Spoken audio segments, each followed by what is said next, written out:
Good evening. We are bringing you commentary today of the Europa League final between Eintracht Frankfurt and Rangers. Should be a very, very good game this evening. It's going to be a big, big game for both sides. There's been two games head-to-head already between the two sides, between Frankfurt and Rangers, both back in the Champions League back in 1960. Where Rangers were beaten twice, 6-3 at Ibrox and 6-1 away. But today it's a different kind of thing. It's Eintracht Frankfurt taking on Rangers for the Europa League final out in Sevilla.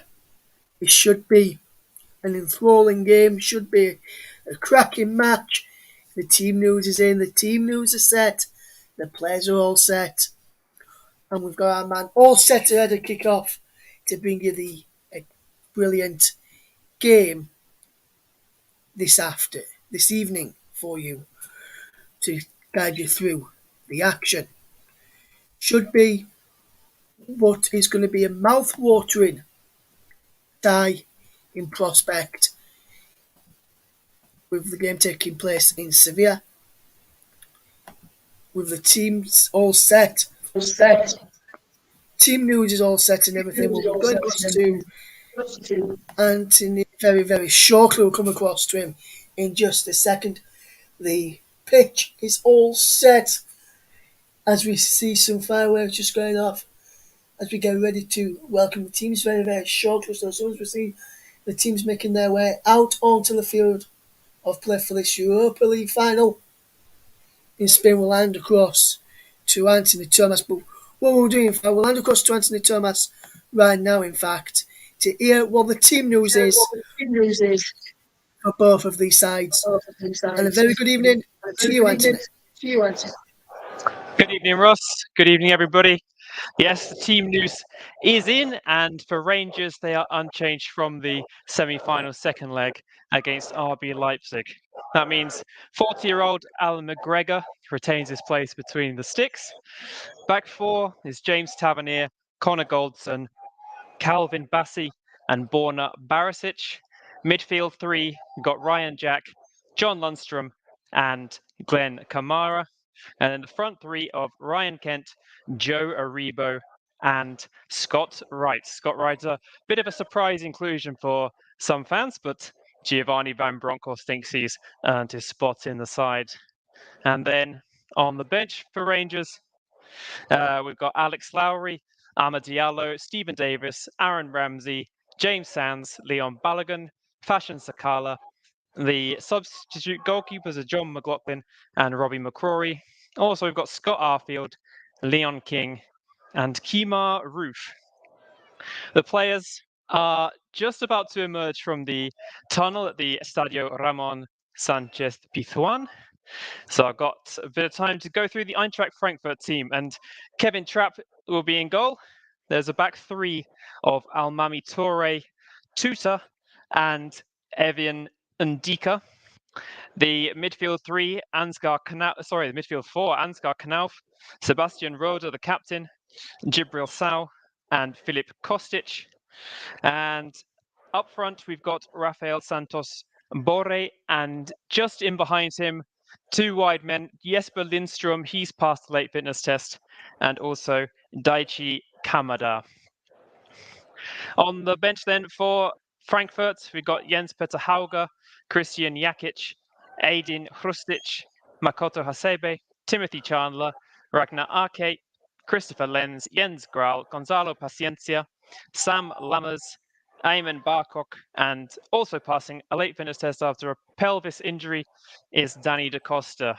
The Europa League anthem is being played. The players and officials are standing to attention. There's a fantastic tifo in the Eintracht Frankfurt end, looking quite imposing at their end of the ground. And just before you get back into the main game there, Anthony, just a quick question to you, my friend. If now you've seen and you've just read out to our listeners the two teams for this evening's match, where do you think the game will be won and lost today Do you reckon it'll be the midfield battle? Is it going to be defence v attack? Where do you think the game's going to be won and lost today? Well, for me, Russ, the game will be won out on the wide areas. We've got James Tavernier, who's grabbed 7 goals for Rangers in the Europa League. He's actually the top scorer, despite being one of the fullbacks. So how he can get forward will be quite interesting. And I've watched a bit of Eintracht Frankfurt this season, and Knauf and Kostic on the wings for them are really dangerous players, and Kamada and Lindstrom provide a great threat as well from out wide as well, cutting in. So I think it's going to be all about the wide areas. I mean, there's some decent players in the middle of the park as well, but for me, it's all about those wingers and who wins that battle out on the touchline today. Yes, should be a fascinating game then, and a fascinating game in prospect. And with the players out and ready to kick off, we'll hand over to you, match commentator, to get you through the first half. Leave for me again at half time. He's over to you, Anthony Thomas. Brilliant. Thank you very much, Ross. We've just had the coin toss. The 2 captains, Tavernier and Roda, meeting and swapping the pennants that will be displayed somewhere in a cupboard, I imagine, in years to come. And the referee has just accepted the match ball. The referee is from Slovenia, Slavko Vincic. His assistants are also from Slovenia, Tomas Klančnik and Andras Kovacic. The 4th official is from Serbia, just across the Balkans. It's Srđan Jovanovic.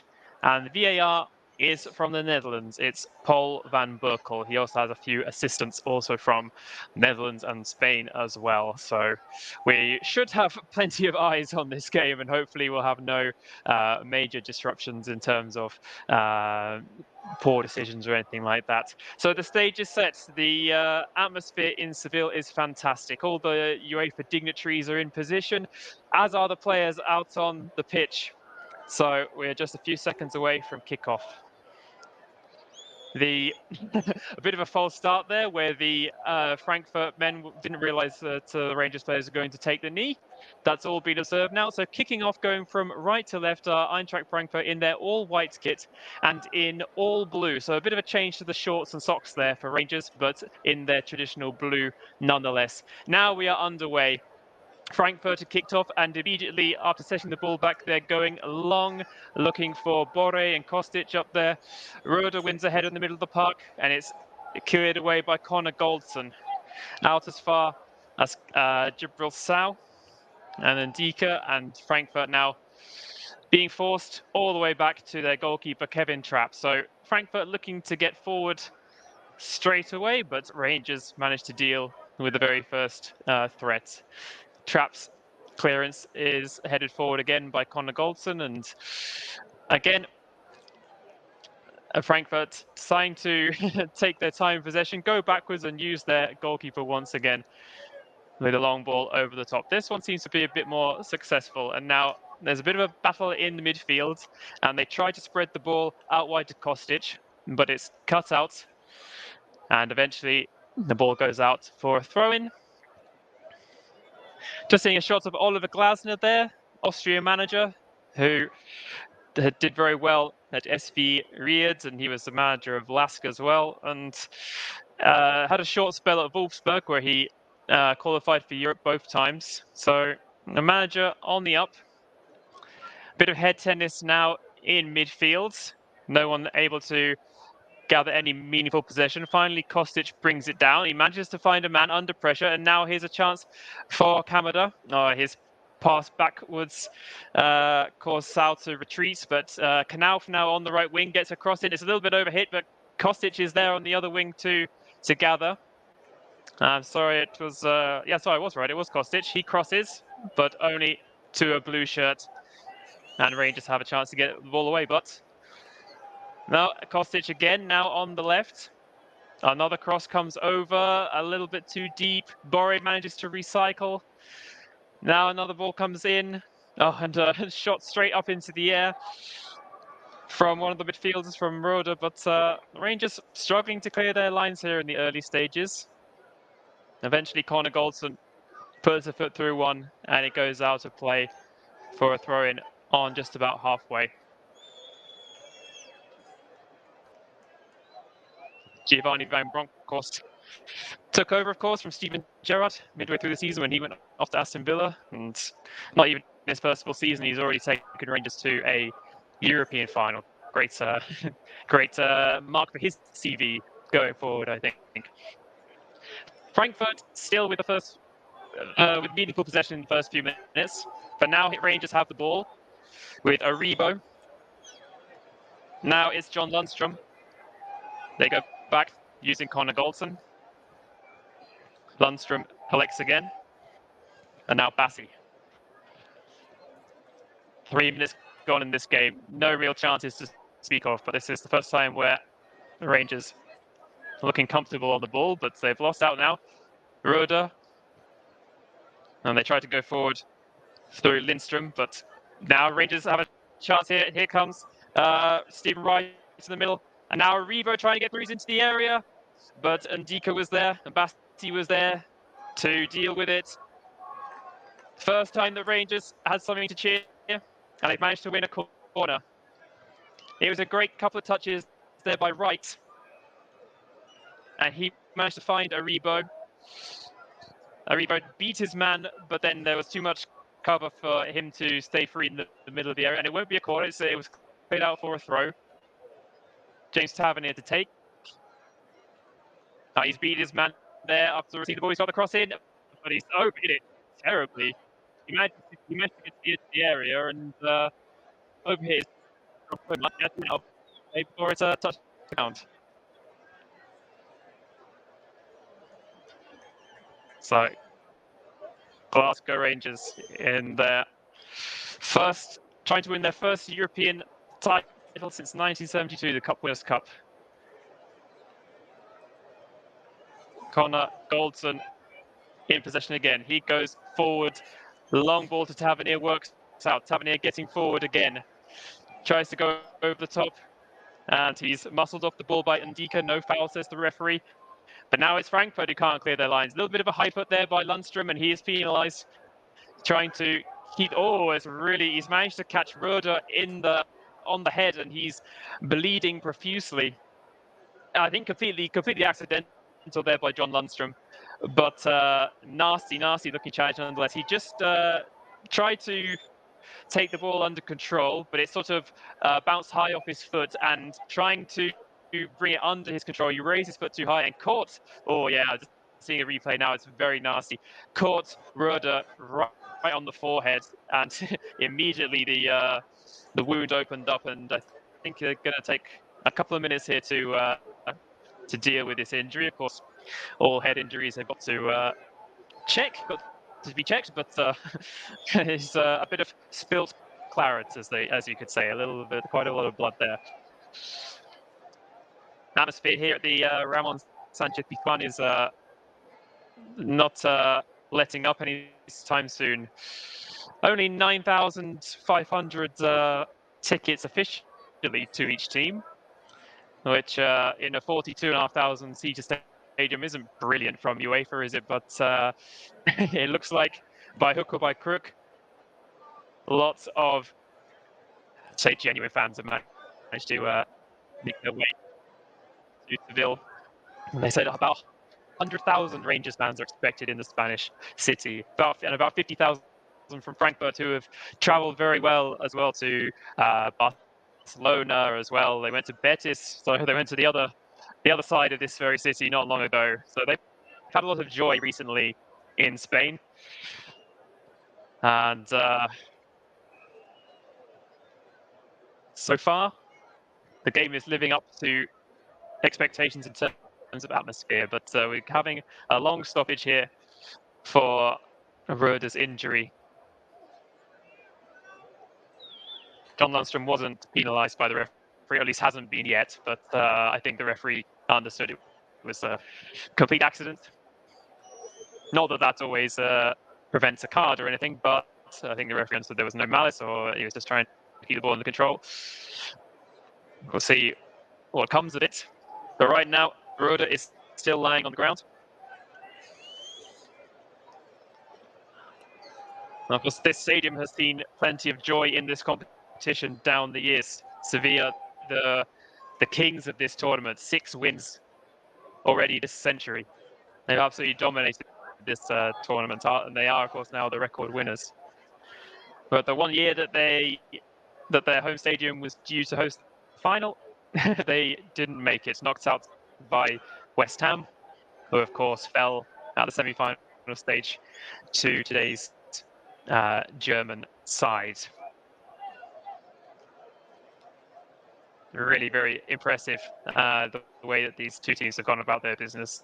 So Rangers, some question marks about whether or not they can really get the job done away from Ibrox. They had a fantastic win out in Dortmund, but other than that, they've struggled on the road. They lost in the last 16 away from home to Red Star, to Braga as well, and to RB Leipzig. But it's their home form that's got them through to this final. Of course, this is a neutral game rather than a proper away game, but question marks over whether they can get the job done away from Ibrox. Roeder has now left the field and will be changing his blood-covered shirt. He's sporting a blue and white bandage around his head now. And he's getting a fresh, crisp white shirt. And eventually the match will be underway. We've had 9 minutes gone now, and I think we must have been stopped for a good 4 minutes or so. So already we're guaranteed quite a lot of injury time at the end of this half. Finally, we're back underway. Frankfurt go very long with the goal kick. They're looking for Borre again. And he can't win the header. And eventually the ball is in the possession of Alan McGregor. He goes short with his pass to Goldson. And he finds John Lundstrom. Lundstrom forward. And I think he's managed to find a man because he found right. And he was knocked off the ball. But nothing doing there, says the referee. No foul by Torre. Just on the edge of the area, managed to win the ball clearly, according to the referee. I think Wright went down a bit softly. Forward again by Frankfurt, again looking for Borre. And I said before that they would be trying to use the wings, and Kostic was in the game very early, but since then they've been quite direct going through the middle, so just shows you what I know. Just seeing a replay, there was coming together between Torre and Wright, but very minimal contact there. Rangers still in possession. Connor Goldson is just inside the Frankfurt half, and he's looking for that diagonal ball to Wright again, a little bit under hit. Now Lindstrom trying to battle with it. Ball's up in the air, brought down by Wright. And now, some space now for Kostic. He beats one. Away from Tavernier, but not from the covering defenders. And now Glenn Kamara. Glenn Kamara on the left-hand side for Rangers. He's been bundled up the ball fairly again by Torre. Going to referee Torre's ball forward. Oh, and there's a slip, and there's a chance. There's a chance. Kostic, can he get shot away? Checks once. And he took too long about it, and now he's trying to wriggle his way through the defence, and he just managed to stab a shot in direction. And there comes the second shot from Jibril Sow, the edge of the box. That was the first chance there for Frankfurt, and Kostic. It didn't seem to. It was Kamada. Kamada, my apologies, number 15. Kamada in space, inside the area. There was a slip in the back line from Rangers that gave that presented the chance to Kamada. He didn't seem to fancy it on his left foot. He checked once, didn't really have a chance to get it onto his right. Then went with his left, but then just tried to beat the covering defender, and then just sort of prodded it in McGregor's direction. A very easy save for him, and ball was half cleared out to Sow, and his curling effort was very comfortable for McGregor to save.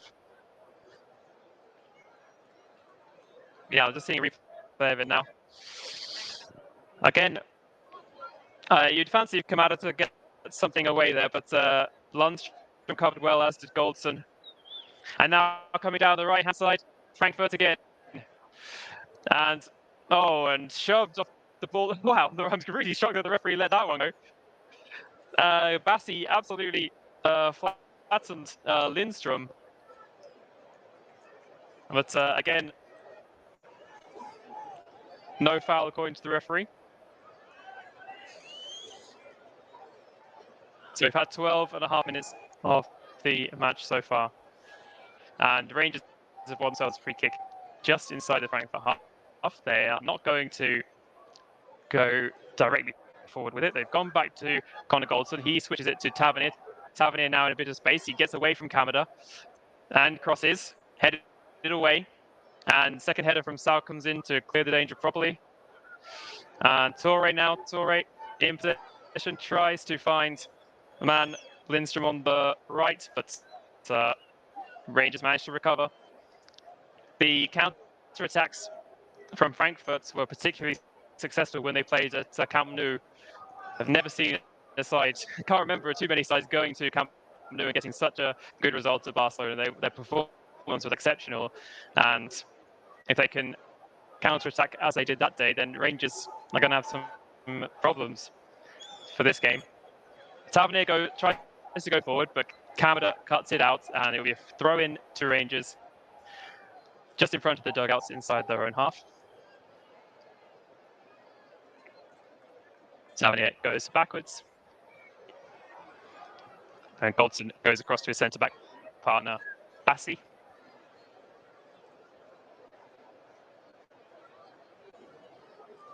Barisic tries to go forward to Sal, but it's one back. Borre now uses Kostic. Sal looking for options, has to use Tuta. Now Knauf, Ansgar Knauf using his pace down the right, tries to cross, not a good one though. It's tidied up. And Rangers try to play their way out of trouble, and with a couple of lucky deflections, they do manage to. And eventually the ball is back with Ndika. And Frankfurt will build again from the back. They come left where Kostic collects the ball on halfway.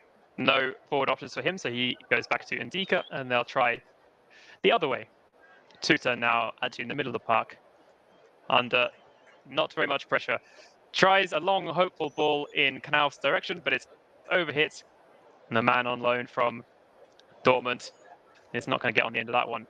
Goal kick to Rangers. We've had about 50 minutes played so far. The best chance of the game. We're just seeing a replay of it now. Kamada's initial efforts, which was saved, and then second save, comfortable one from Sal's efforts. Rangers again going short. Now Goldson goes over the top, but again, far too much on that. He really arrowed that one, and Kevin Trapp has no problem dealing with that. He bowls one out to Kostic. Bit more urgency now, and one player's gone down. Kamada's been knocked to the floor. Borre had to deal with it. Borre now over halfway on this left wing. He's got Kostic outside him, but he uses Lindstrom. Lindstrom, can he get into the box? He turns well, and now he's in. Crosses, half cleared by Lindstrom, and then finally Bassi was there to prevent it going out for a corner. So a bit of joy down that left-hand side for Frankfurt. And we've got the battle of Lindstrom and Lundstrom today. So that's a bit of a nightmare for me. I'm sure I'm going to get those two mixed up at some point. Throw in then for Frankfurt on this near side. They go forwards. Kamada goes wide. He finds Knauf. Knauf in a little bit of space. Up against Barisic. Barisic did well to block it. To come back out to Knauf. Roda's there for support. He doesn't use him. Decides to go to Torre. Torre infield. Uses Borre. I think shouts of handball for some of the Rangers fans. Rangers players, I should say. But now Rangers have a chance to break. And they did very well going through the middle, but unfortunately, Joe Aribo was trying to come back from an offside position and wasn't going to get there quickly enough. So the attack broke down and eventually came to Trapp's possession. Kevin Trapp goes long, looking for Kamada. A bit too long again.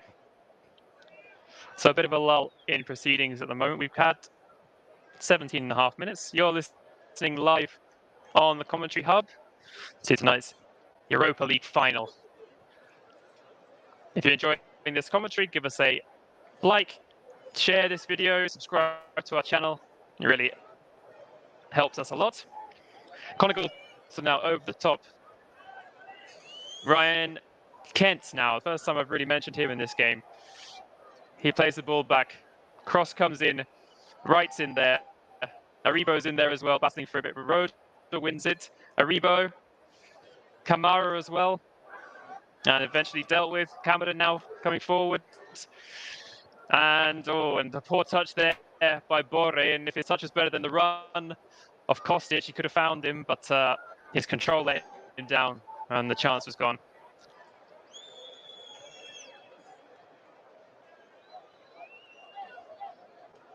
Rangers content to build slowly from the back. Connor Goldson is walking in position. He now tries another diagonal one out to the wing, and he's overhit it. A bit too much there for it was Wright up there, Scott Wright. Bowen then to Eintracht Frankfurt. Kostic goes forward, but Lundstrom heads it back, straight back at him, as if to say, you want to try that one again. And Kostic will. They just about manages to find Borre that time. Another touch comes in, now it's up to Roda, and now it's Knauf. Knauf in space, into the box. Knauf, can he get a shot away? He does! And it was, I don't know if it was deflected wide or if there was a save there by McGregor, but it's going to be a corner. And Rangers, they gave Ansgar Knauf a bit of space, and he shows them what he can do with it. It was actually a save, it was near post by McGregor. A fairly comfortable height for him, but it needed dealing with nonetheless. And Ansgar Knauf, he's a bit of a danger man. He's just 20 years old. Seems to have a really bright future ahead of him. And we're going to have the first corner of the game on the far side. They play it cleverly and deflected and put wide. They caught me out a bit there. The corner was played along the floor to the edge of the area where Lindstrom was waiting, and he tried the first time shot with his right foot, but didn't connect well with it. It kind of just ballooned a bit up, and one of his teammates, I think Ndika it was, tried to head it goalwards, but just went wide. So a move off the training ground there doesn't quite work out for Eintracht Frankfurt. McGregor's goal kick. There's one back by Frankfurt, and Roda now finds Sau. Sau edge the box, tries another curling effort. This one goes over the top of the bar. Frankfurt now trying. They're managing to find some space. They're managing to work some efforts on goal. Danger sign for Glasgow Rangers. They are going to have to take one of these chances. Frankfurt, they have to capitalize. You feel they have to capitalize on this kind of time in possession, this time in the Rangers' final third. But for now, Rangers are managing to keep things up. They've got a chance here to build something themselves. Tavernier is going to be taking a throw in. He goes short to Aribo inside the Frankfurt half. Goldson goes back to Bassi. Bassi's on the halfway line. He was the deepest Rangers man. Bassi again. They've been forced back. He goes forward. Eventually won by John Lundstrom, but he's been well tackled by Kamada, who goes to Torre. Now Roda. He's looking for options on halfway. can't see any, so he decides to use Ndika, and Ndika is forced to go back to goalkeeper Kevin Trapp, formerly of Paris Saint-Germain. So for now, both teams managing to hold their shape, hold their lines, try and take the sting out of the opponent's possession. Kamara now uses the Croatian Barisic. And once again, no options coming forward. So the 40-year-old McGregor is called upon, and he tries the other side of the field where Tavernier has a little bit more space. Tavernier to Ryan Jack. Jack forced to use Tavernier again. And he's under a lot of pressure there by Borre, but picks out Connor Goldson. We've got just had 23 minutes gone in this game. Still 0-0 in the Europa League final. The better of the chances so far. Falling the Eagles from Frankfurt. Over the top, and this one's a better ball. It's it was won by Ryan Kent, and he eventually was tackled as he just came into the area. But Rangers still in the ascendancy. Kamara goes back to Barisic. He uses Bassi. The two of those combine again. Bassi has a nice one again. He's really got his eye in for those forward balls now, Bassi. It's come back to Barisic. Rangers, despite their decent long passes over the top, they are still having to bide their time. But a good spell of possession for them nonetheless. The possession stats just flashed up on the screen. 57% for Rangers, but they could be cost them here. But no, Tavernier, after his mistake, he manages to win possession back for his side. Alan McGregor over halfway, and in fact offside against Joe Aribo.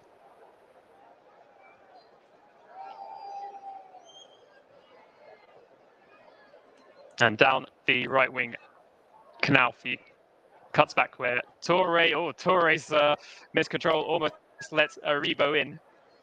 They just about managed to recover.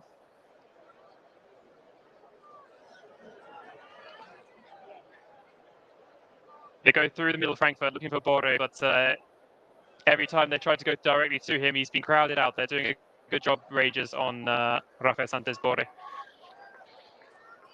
Mara now linking up with Kent. Has he been fouled? The referee says no. Kent still in possession.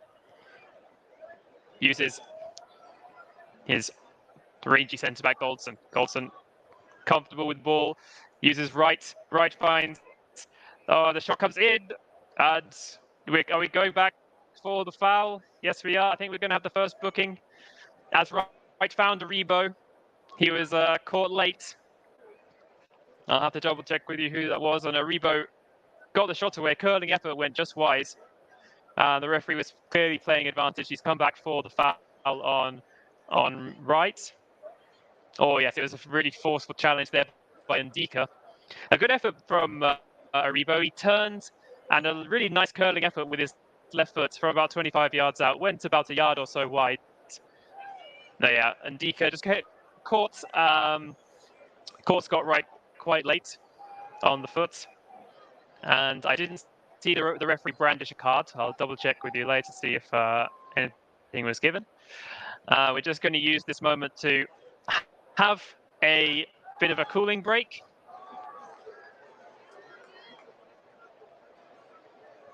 So a bit of a break in proceedings here again. It's Eintracht Frankfurt 0, Rangers 0 in the Europa League final.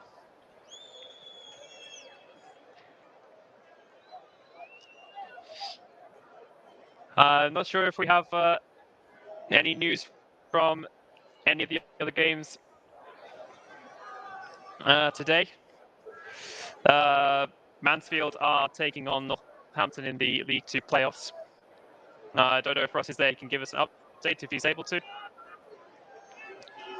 I'm sure we'll hear from him later on.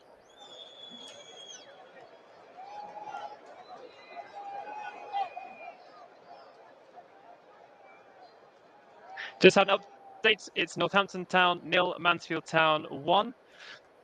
Goal by Stephen McLaughlin, 32 minutes. So that means it's 3-1 now in aggregate. So Mansfield away from home. They really are in the ascendancy now. Wembley bound Mansfield Town. Northampton might have to settle for another season in League Two. But you never know in the playoffs. Stranger things have happened, of course. Even Nottingham Forest managed to break their duck yesterday, finally winning a playoff semi-final. They'll be off to Wembley to take on Huddersfield and beat Sheffield United on penalties yesterday.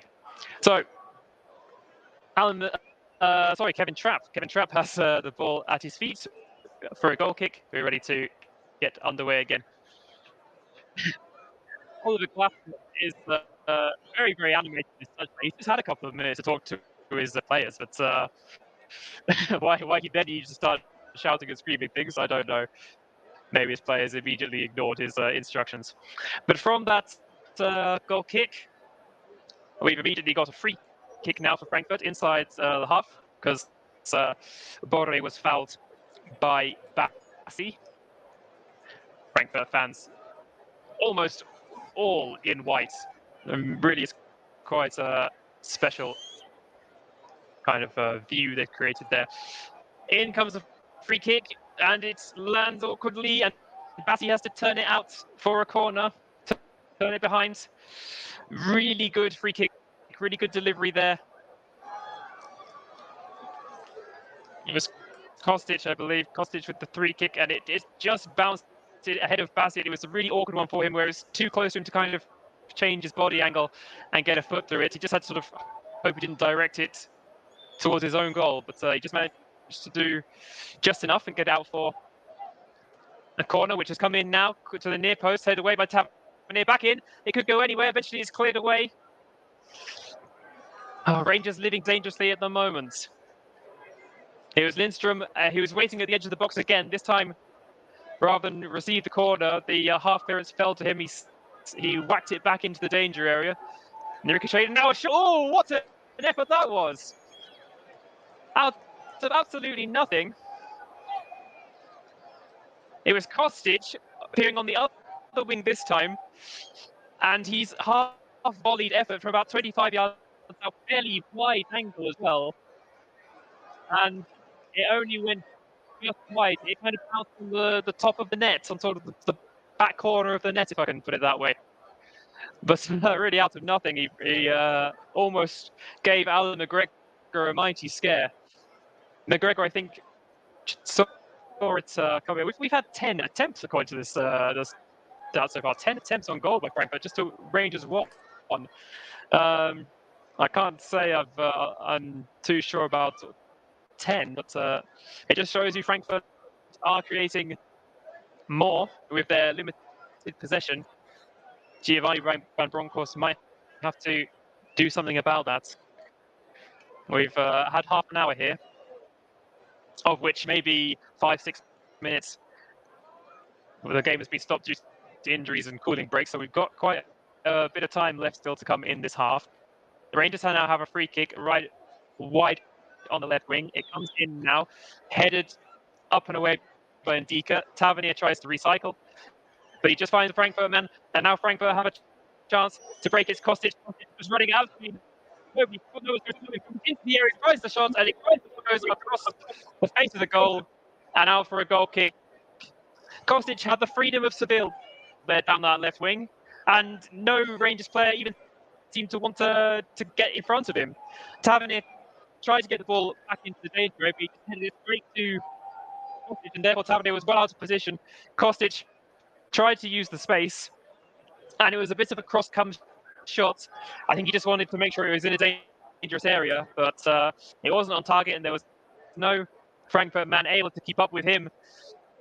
And out it went for a goal kick. But another chance there for Frankfurt. Kostic again now. Now Lundstrom just manages to wrestle the ball away from Kamada and play it back to Alan McGregor. And McGregor is taking as long as he can here. with the ball at his feet. I think he just wants to calm things down. Just wants to release the pressure on his side. Rangers fans are still in great voice. Forward by McGregor. And Dika gets ahead on it. Then Kamada. Back in. Right there. Out to Tavernier. Tavernier tries to link up with Aribo, but Aribo can't find a man. And Roda whacks his leg out the ball and knocks it straight out for a Rangers throw. About midway inside the Frankfurt half. Tavernier decides to go back. Goldson. Can he pick out another nice long ball? He's going to try one. Tavernier. But Kostic beats him to the header. And out it goes for another Rangers throw.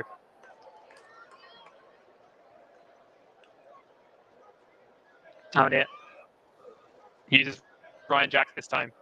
But still, then it's the same combination. Goldson, then Bassi. Bassi uses Glenn Kamara. Barisic. Can he find Kent? So he tries to find Barisic again, just right down the touchline. Just touched out of play by Toure. Almami Toure. And it's going to be a throw to Rangers. About 15 yards from the goal line. So in good position here. Rangers. Barisic has the ball in his hands. He uses Aribo again. But, it's a bit of a tussle there at the edge of the box, and eventually Wright manages to get it. Tries to find Tavernier, but his pass a little bit under hits. And it's one back by Frankfurt. Kostic again doing his defensive duties as well as attacking ones. He plays the ball back to Evan Ndika, who tries to get it clear, but he's under a lot of pressure by Ryan Jack. Ryan Jack did excellently there for Rangers. He managed to block the first attempted clearance by Ndika, then prevented him from getting a second one, and eventually Ryan Jack forced Ndika over his own goal line, and it's going to be a corner for Rangers. So excellent defensive work there by Ryan Jack high up the pitch. And James Tavernier has a corner on the near side as I look at it. It's going to be an outswinger with his right foot. Most of the Rangers suspects, Goldson and Aribo, are only just inside the penalty area, fairly deep. Tavernier takes it. It's high, it's looping, and a bit overhit there, and Lundstrom can't deal with it, but Barisic recycles, and he's been defended now. Free kick. Foul by Toure. The referee. Foul by Jibril Sao, in fact. Yeah, he caught Ryan Kent there quite late.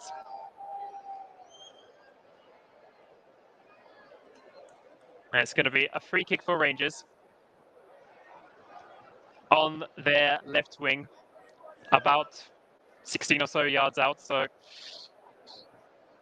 perfect opportunity to cross one into the box here. Tavernier is waiting on the edge of the area. Lundstrom's up there. Aribo, Goldson up from the back as well. Wright's there too. Camera providing an option as well. Free kick comes in to Lundstrom, and it has to be tipped over the bar there by Kevin Trapp. A good header by Lundstrom. It wasn't there's a high floated ball, so he did well to get power and direction on that header. I think it would have been going over anyway, but Trapp had to make sure. He just had to tip it over the bars. Tavernier now with another corner. In it comes. Headed away this time. Rangers try. Second ball. Now. Ryan Jack. His ball looking for Tavernier. Tavernier manages to win it. Oh, and then puts in a nasty challenge, really, when he was trying to win the ball back. It was Kostic. Kostic again, deep. Doing well there, Filip Kostic. And Tavernier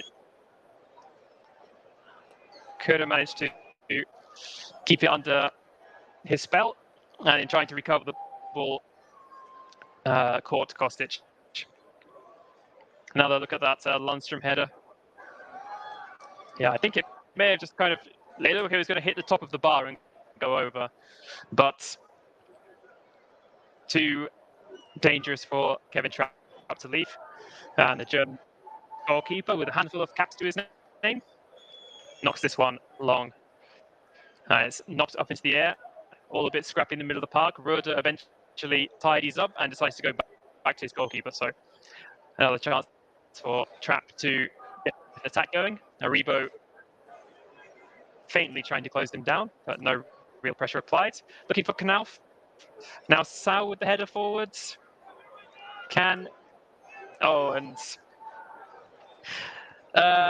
Lindstrom there. Lindstrom was trying to keep the ball under possession, but Bassi this time stepped across him, and then foul committed by Lindstrom. Lindstrom, the Dane, was a bit of a question mark over his fitness before today's game, but he was past fit to play and to start. The only real big name missing is Martin Hinteregger, centre back missing for Oliver Glasner's men today.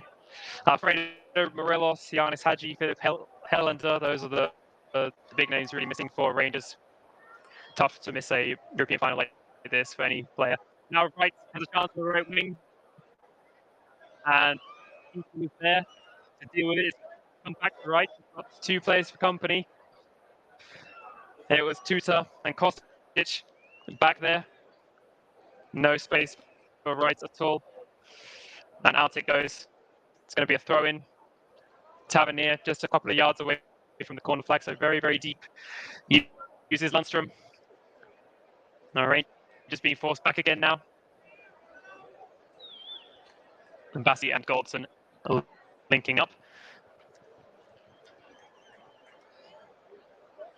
You can see now taking his time in possession.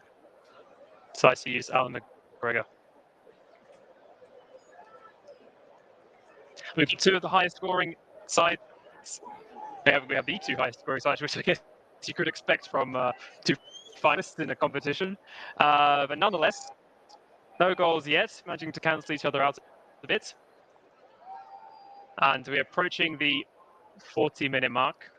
Still 0-0, as I alluded to just then. But now Rangers have a chance to do something. Aribo is forced back to Tavernier. Tavernier is fouled. Borre was coming back that time and was a bit too strong for the referee's liking and brought down Tavernier. So another free kick for Rangers.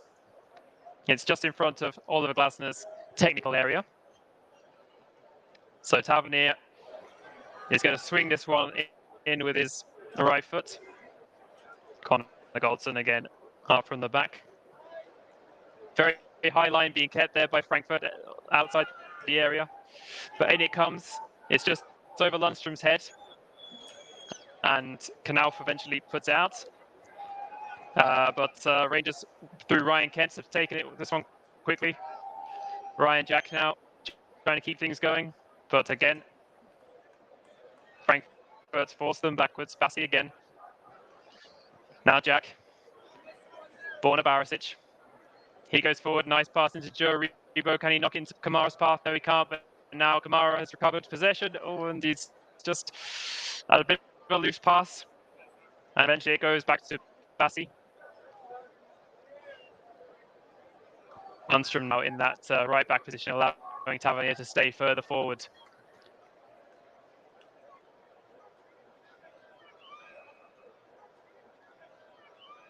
But along the back line it goes now for Rangers. I'm not sure if they'd be content with 0-0 at half-time, but they're certainly not hurrying to find that opening goal as things stands. Now Lundstrom trying to put a bit of impetus into the attack with a long ball forward to Ryan Kent. It doesn't reach him, but it will find Barisic. He looks for Aribo. He goes down the penalty area. Absolutely nothing doing, says the referee. I think a good decision there. Tuta just came across him.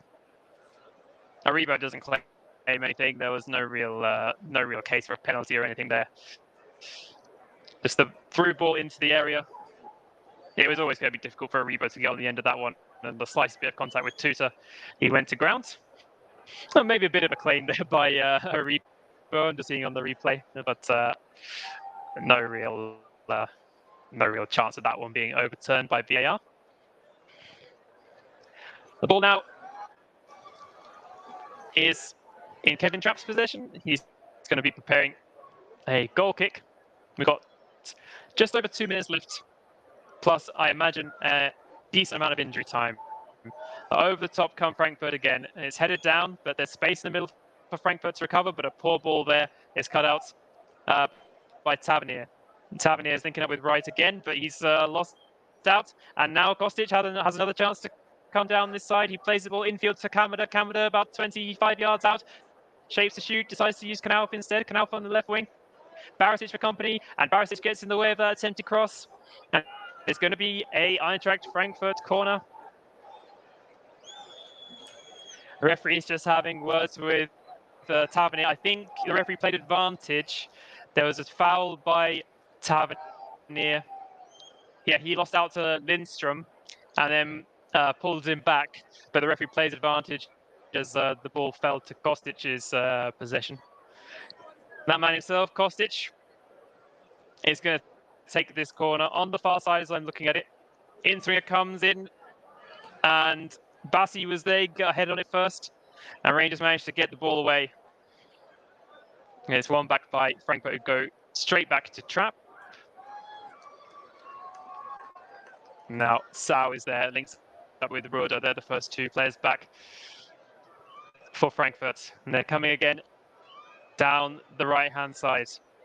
Infield to Kamada. Kamada checks his run, tries to find options, uses Amami Toure. Toure tries to go back to Kamada, who is making a run forward, but the through ball just a little bit on the heavy side. Kamada won't reach that one. And Knauf's head was a little bit high there as Bassi headed that corner away a minute ago, but he didn't make contact, unlike Lundstrom on Roda after the first few minutes. Could have been a nasty one there as well, but crisis averted. McGregor's ball forward is headed out of danger by Ndika. It's going to be another throw on this near side for Tavernier. Tavernier, he finds Kent, but nothing doing with that one. Kent's not ended, but now Jack has won the ball back. We've got 6 minutes to be added on at the end of the first half. I can't say I'm too surprised by that, so still plenty of time for all these guys to get will be a really, really crucial goal just before the break. And it's Rangers in possession, but they're not looking likely to score that one. As things stand, it's in McGregor's possession. He's a bit of a statue at the moment, just standing there. Eventually knocks the ball into the Frankfurt half. Kostic is eventually under it, then a bit of head tennis, cleared away by Toure. Back forward by Goldson. Aribo now. Aribo trying to get away from his man. Got the ball on the floor. He's wide on the left, comes infield. He does really well there. He finds Kent. Kent back to Aribo. Aribo with a crossing chance. He bides his time, goes infield. Now a shot cut from Ryan Jack, and it's over the top. A bit of a side to goal there for Ryan Jack. Edge of the area on his right foot. And not the easiest angle to shoot from, but he had time to pick his spot, and in the end he got it. I wouldn't say all wrong, that's a bit unfair, but a bit too high. Ryan Jack, he hasn't scored in the league or in the Europa League this season, and with shooting like that, maybe it's not too much of a surprise. Now, Frankfurt with Knauf. Knauf using his space. Oh, he does so well. He gets away from two men there, and now crossing opportunity. Kamada is there. It's a bit too far for him to get a clean head on it. It comes back out to Kostic. Kostic now with another crossing chance, and it's put out of play by Lundstrom for a throw. Rangers have to keep their heads here for the last few minutes of this half. They don't want any more slip-ups. They don't want to give away any more chances. Kostic's throw finds Borre. Borre trying to get away from Tavernier. Uses Kostic again, who goes back to Sal. Tuta on halfway. The centre of that defensive three. Tuta, the Brazilian. Evan Ndika. Roda calls for the ball from Sal. Out to the left, it's Knauf again. Knauf up against Borna Barisic, tries to cross. Barisic just does enough. Bassi comes to help him, and Barisic then gets the ball clear, but it's Knauf again coming forwards, and Tuta. Sal in the middle, in that kind of quarterback position, finds Roda to his right. Roda has options right and left, but he goes forward. Oh, and his ball just into Knauf, is a little bit behind him, and it's back with Rangers, and the foul committed against Glenn Kamara, and not the new for Rangers. We've got 2.5 minutes left of the initial 6 that were added on. McGregor taking his time over this goal kick. He's allowing his players to get forward.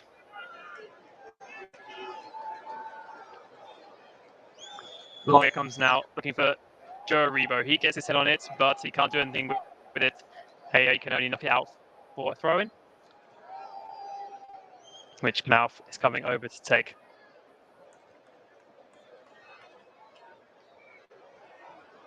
No options coming for him.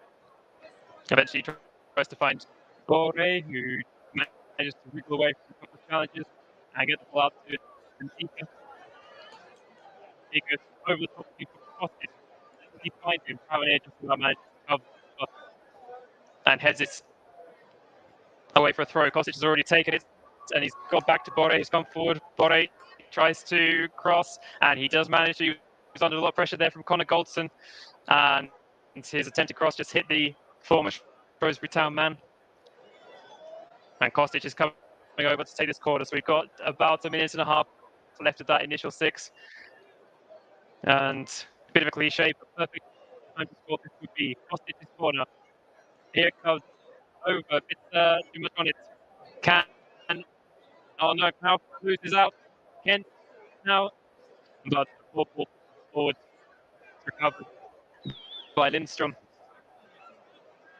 Well, 1 minute left to that 6 added on to go. It's Sal. Forward, they come looking for Bore in the middle again. But Goldson deals with it. Tavernier smashes it clear. A real hoof from the Englishman. And that's forced his to make a bit of hash of his clearance. And with 30 seconds of the half to go, this is going to be a chance for Rangers if they can work something coming over to take this throw in. Lundstrom, and then a Rebo eventually to Rebo goes. Lundstrom now. Goldson. Bassi.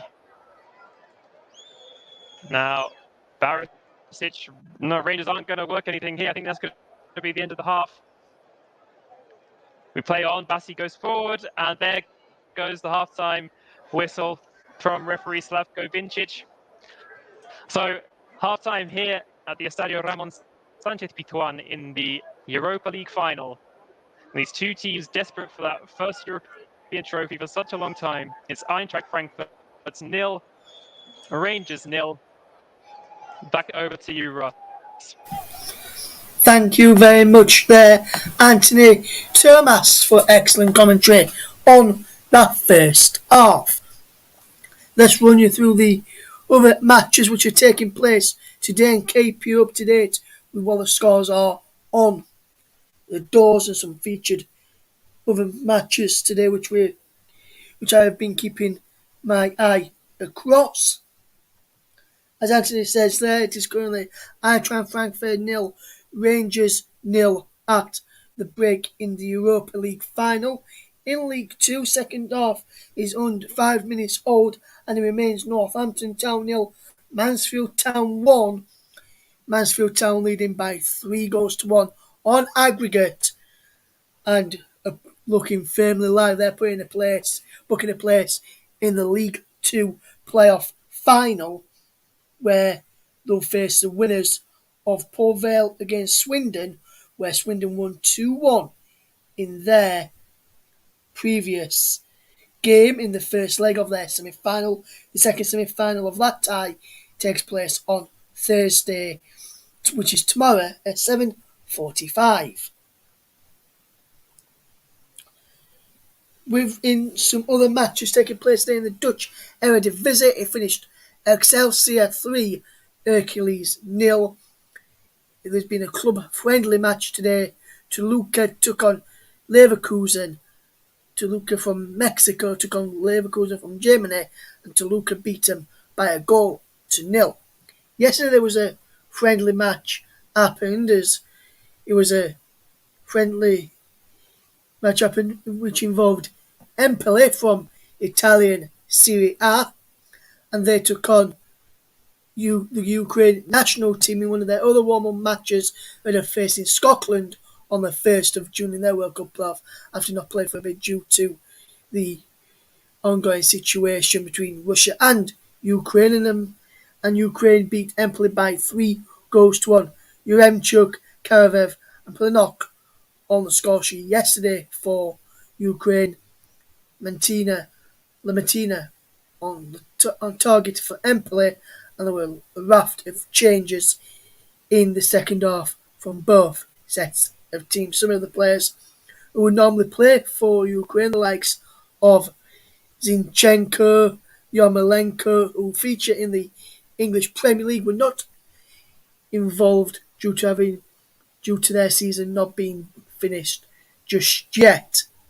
But good to see Ukraine back playing some football after a long period out of the game. There was a Premier League clash which happened yesterday, which means the title race goes down to the final day. Finished Southampton 1, Liverpool 2, which means Manchester City are just a point above Liverpool going into the final day. Man City know that anything other than a win against Aston Villa on the final day will see, and accumulated with a Liverpool victory, we'll see Liverpool clinch the title. Liverpool know that a win and a Man City defeat will see them lift the title. There's some big games happening tomorrow at the bottom end of the table. Aston Villa host Burnley at 8 o'clock, which is going to be a game which you might be able to, we should hopefully be able to hear on the commentary of, with either myself or another member of our commentary team that we have got on the channel. Also, whoever's doing that will keep you updated with Everton against Crystal Palace, and of course Chelsea against Leicester before the final day of matches on Sunday, and we'll try and sort something out for those matches for you as well. In the Championship playoffs, it went to penalties yesterday between Nottingham Forest and Sheffield United. It finished 2-1 to Sheffield United after 120 minutes, and Forest were leading by 2-1 from the first leg. Nottingham Forest then won on penalties by 3-2. Ollie Norwood, Conor Uran and Morgan Gibbs-White all on target. With regards to something which happened after that game, a Nottingham Forest fan, and I use the word fan loosely, headbutted Billy Sharp, and seen footage today that Sheffield United striker Ollie McBurney stood on a Nottingham Forest pitch invader yesterday as well. So in the final of the Championship playoffs, it's Huddersfield Town against Nottingham Forest on Sunday the 29th of May.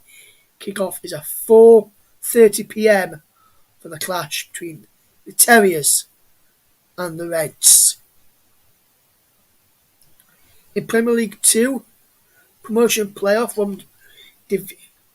from Premier League 2 Division 2 saw Wolverhampton Wanderers beat Norwich City on penalties after a 1-0 draw after 120 minutes. Wolves win 5-1-5-4 on penalties in that game. In the other match, which took place on the 15th of the month, which was on Sunday, it was Stoke 2, Nottingham Forest 0. Stoke City are in the final and they will be taking on Wolverhampton Wanderers for a place in Premier League 2 Division 1 next season. And back to today, and just to let people know that the fan who went on the pitch and headbutted Billy Sharp yesterday has been arrested by police and is 31 years of age, so he should really know better about that, if I'm honest with you. So just to remind you of the latest score in the League 2 playoff semi-final second leg, it is Northampton Town 0, Mansfield Town 1 in the second leg. Mansfield Town leading by 3-2 on aggregate into the second half of that one there. In an earlier game in the Australian A-League, it finished Adelaide United 0, Melbourne City 0 was a scoreline to tell you about from that. Then it is half time in the Europa League final, which you can hear with Anthony Thomas. Second half on the way with Anthony very, very shortly. It's currently Eintracht Frankfurt 0, Rangers 0. And we'll just see some incidents which are featured in that first half and some good chances for both sides, both teams getting ready to try and find the breakthrough.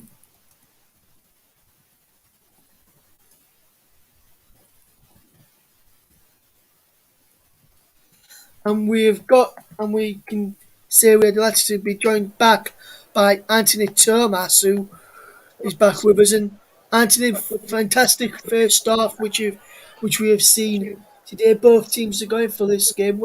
How do you think that game's gone in the first half so far? I think it's been a half decent game. As I said, a bit of the threat for Frankfurt coming down those wings. Knaufus looks dangerous. Kostic as well has just been everywhere for Frankfurt, both in terms of attack and defence as well. Tavernier, of course, pulling his weight for the Rangers side. But to be honest, I want to see a bit more from the likes of Ryan Kent. I think he's been a bit quiet as well. Glenn Kamara as well, maybe a bit. That kind of threat down that left wing for Rangers hasn't really been there. And for Frankfurt, going through the middle has not really worked out. And they're trying to find Rafael Santos' body over the top a lot, and nothing so far really coming off of them. So it'd be interesting to see what changes they make tactically or in terms of personnel in the second 45. But yeah, all to play for here in this game, and it still could turn out to be a really decent final. Yes, and it should be a very good game as well. Both teams have played absolutely well in that first half. For me, I think both teams have really gone for it in that first half. Anthony, if you just look at, you said it would be one on the wings in that first half. You said a few earlier. What have you made to?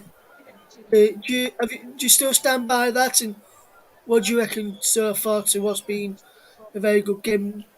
Are you still standing by the fact you think it's going to be won and lost in the midfield area I this still evening? think so. Yeah.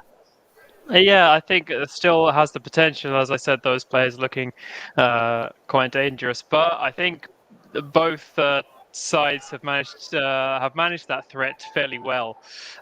So that's kind of why I want to see a bit more from some of the other players who've had quiet first halves, because I think if they're going to keep cancelling each other out, then it's going to take one of those other players to really make the difference. So let's wait and see. Let's wait and see how this one pans out.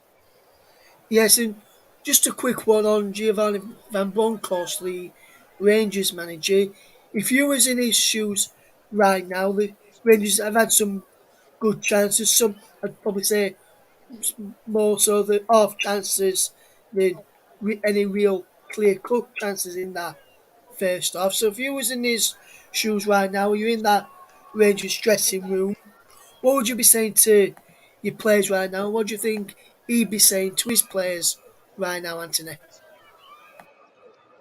I think sometimes defensively they've not looked overly confident when trying to clear their line. So I think I just call for calm heads, try to keep everything under control, as they clearly have the potential to do. And maybe if I was Giovanni Van Bronckhorst, I'd be looking at that star man I have on the bench, Aaron Ramsey. And yes, he's had his fitness issues since coming to Glasgow. But with a star like that who can sit just in behind the strikers and try and unlock that defence, that might be.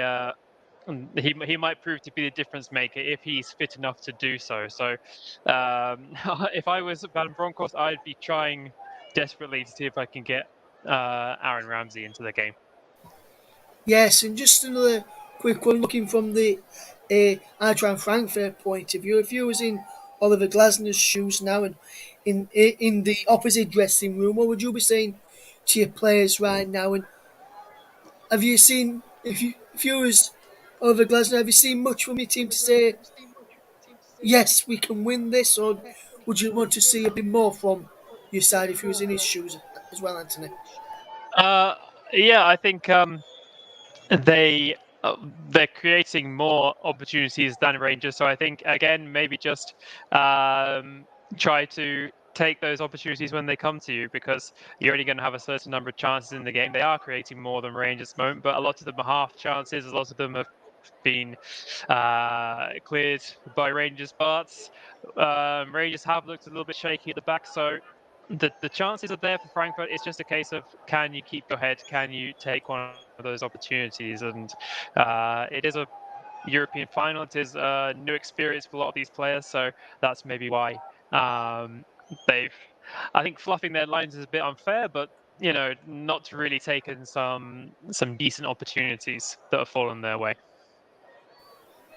Yes, we'll be back with Anthony very, very shortly for the start of the second half. We'll be keeping you across that second half. The teams are just about to come in the about getting ready to come into the tunnel any second now, so we'll be getting ready to and back over. Just to remind you, we should have the match between Aston Villa and Burnley on the channel tomorrow evening at 8 p.m. UK time to keep you across that big game in the bottom end of the Premier League table, with Burnley currently in the bottom three trying to get their way out of the bottom three and back up the table and back into a position where they can put pressure back on Leeds United and also Everton as well. Everton also play tomorrow. We'll keep you across that game as well, and we'll keep you across Chelsea versus Leicester City as well. We'll go through some other matches which are taking place tomorrow as well. We'll keep you across all of that stuff tomorrow as well, and hopefully we'll get some people's thoughts on this final during the second half. If you are enjoying our coverage today, please do leave a comment. Please leave a message, and we'll read them out as soon as we can. Ewan McIntyre did that at the start of the programme. It said evening all, which was at 7:57 p.m. this evening UK time. That was so. A very good evening to you, Ewan. Hopefully you're enjoying our coverage today on this game. If you're listening on Twitch as well, and you're about to get in your car and you put it on Twitch this evening, you can put it on. So just have put it on through your car, have it on the radios while you're driving, and make sure you are driving safely this evening if you're out and about listening to our coverage. And if you're a Rangers fan or a Frankfurt fan or a neutral just watching this game this evening, be able to get involved and let us know what you think about that as well. Frankfurt just about to make their way back out onto the field of play any second now in Sevilla for the second half. And with that in mind, it's time for me to turn back over to your match commentator for the second half. Is Anthony Thomas. Thank you very much, Ross. Yes, the Frankfurt players are just emerging from the tunnel now. The Rangers players made their way back onto the pitch a couple of minutes ago.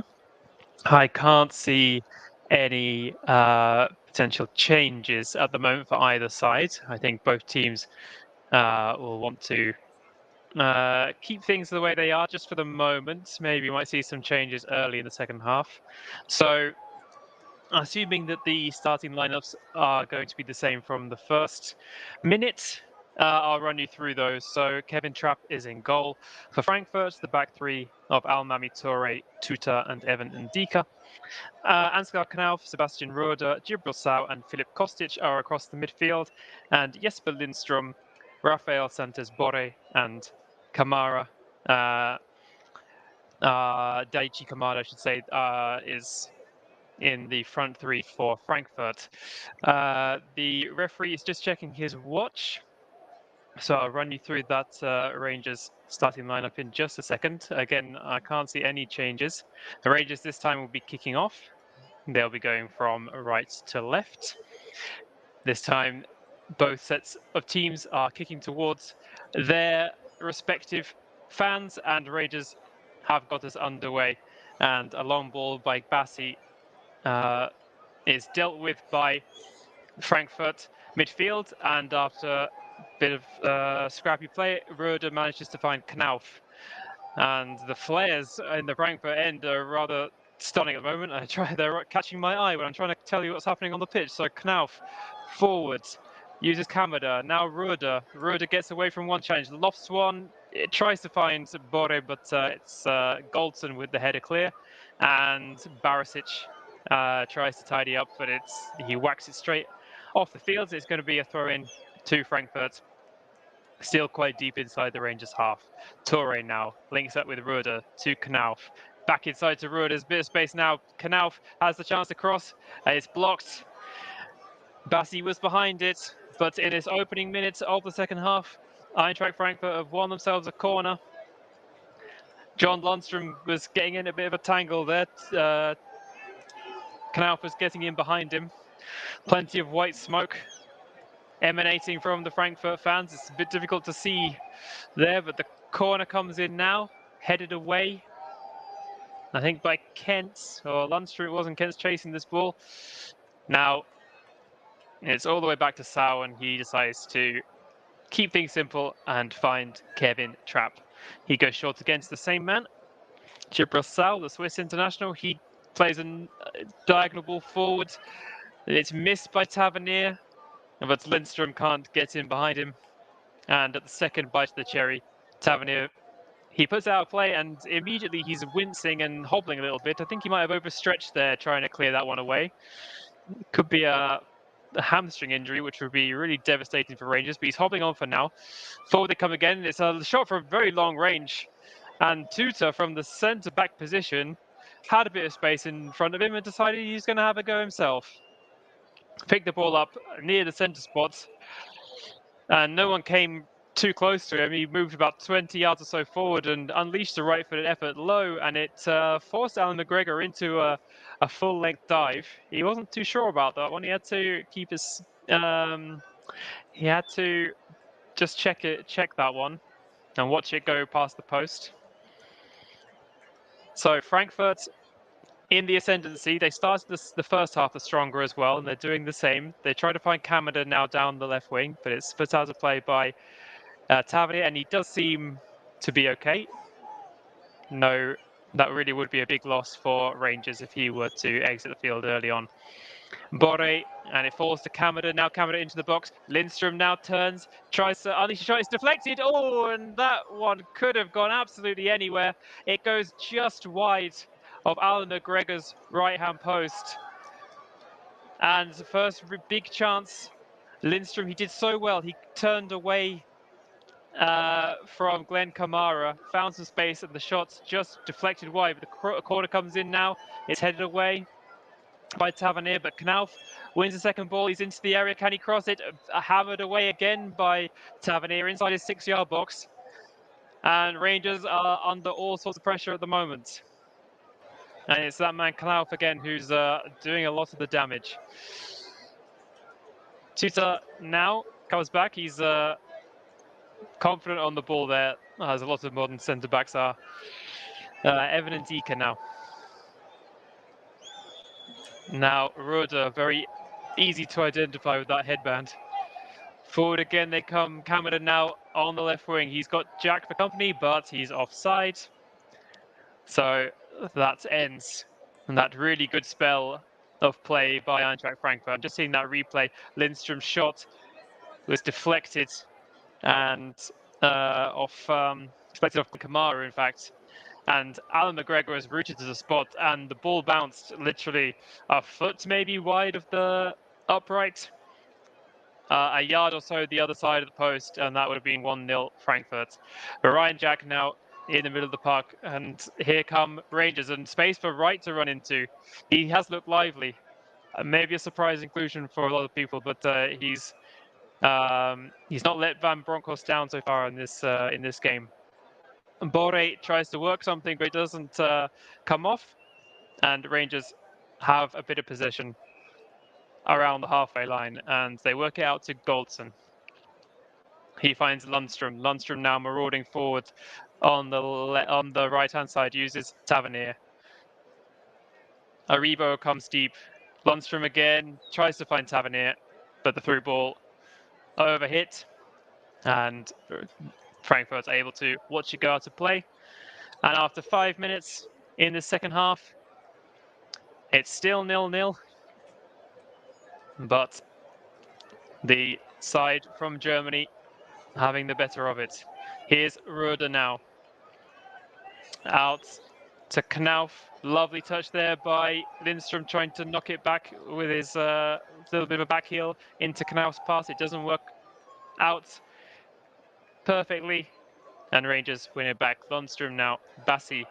Here's Barisic. Barisic has to go backwards, uses Bassi. A lot has been made of the fact that Frankfurt only came 11th in the Bundesliga this season.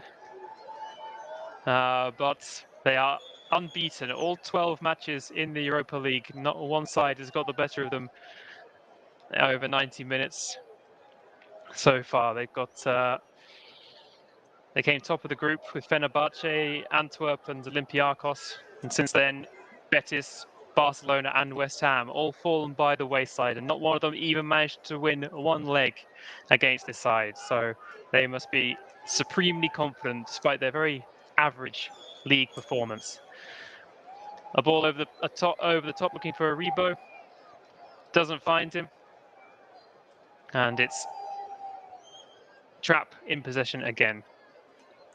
He finds Borre on halfway, a lovely flick down into the path of Rafa Santos Borre. He's into the area, Connor goals of a company. Oh, has he gone down? What's the referee going to give here?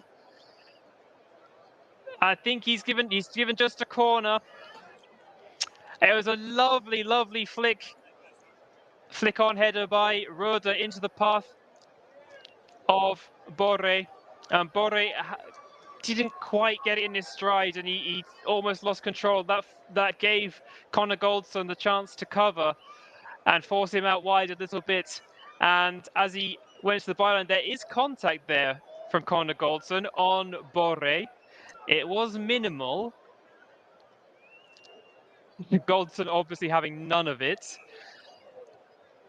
And the corner hasn't been taken yet. All eyes on the referee. I'd be surprised if we go. Oh, we are having a penalty check. But it looks like that check is over. The referee, yep, the check is over. No penalty for Frankfurt, so it will just be the corner. Let's see if they can use it. There was contact from Goldson, but it was very minimal. In comes the corner. It's headed away by Bassi. Tuta tries to go back to Kostic, but he just puts a bit too much on that one. And Kostic, if he was maybe a foot or two higher, he could have kept that one in play, but a little bit too high for him. Another look at this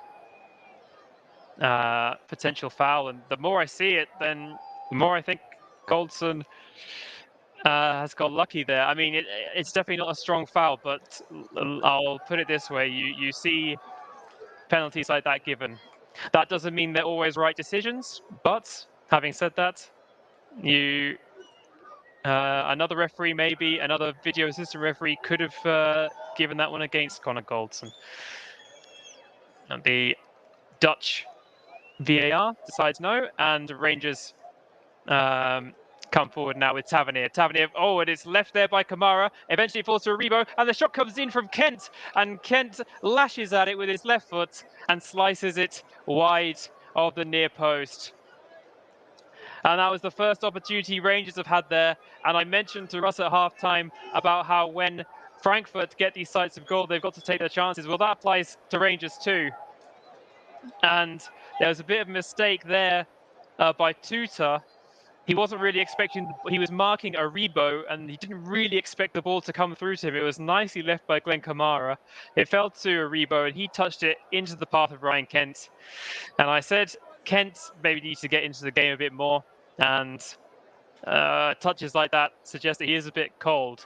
And here comes Kamada now on the offensive for Frankfurt. Now Kostic battling away with Tavernier. Gets the cross in, but it's safely into Alan McGregor's gloves. We've had 10 minutes, a lively 10 minutes of the second half. We are still goalless in the Europa League final here on the Commentary Hub. Brought to you by our streaming partner, StreamYard. Please like, leave us a comment, share this video, and look out for all our other live and recorded commentaries. Rangers playing the ball along the back line, eventually to Tavernier. James Tavernier in space, tries to chip the ball forward into the path of Scott Wright, but he gets his angles a bit wrong, and out it goes for a throw-in on the halfway line for Frankfurt. Kamada receives it. Lindstrom goes wide. Knauf in space now on the right. This is where the warning signs for Rangers are ringing, but they deal with it, and Knauf is forced to go back eventually. Torre is in possession. Now Ndika. And the Rangers hold their lines very well, and eventually it's back with Trapp. Trapp's goal kick looking for Bore, not his goal kick, sorry, just his shot. Oh, and it's a slip there, and now it's a chance for Rangers to go 1-0 up, and they've taken it out of absolutely nothing. Joe Aribo has scored for Rangers in the Europa League final, and Tuta, who slipped in the centre-back position just a couple of minutes ago to give a chance to Ryan Kent, has stumbled again, and Joe Aribo suddenly had all the time, all the space he wanted, and he sent the Rangers fans here at the Ramon Sanchez Pizjuan into delirium. Joe Aribo, with his first goal in the Europa League this season, has broken the deadlock in the final. Trapp's ball was dealt with by Connor Goldson, and then there was a knockback. Oh, and Sound knocked it back, and Tuta just fell over. He was trying to backtrack and deal with it, but he just stumbled under the pressure from Joe Aribo. And Aribo, with his left foot, slotted the ball past Kevin Trapp after taking a couple of touches to get into the area. Oh, and I don't know what's happened.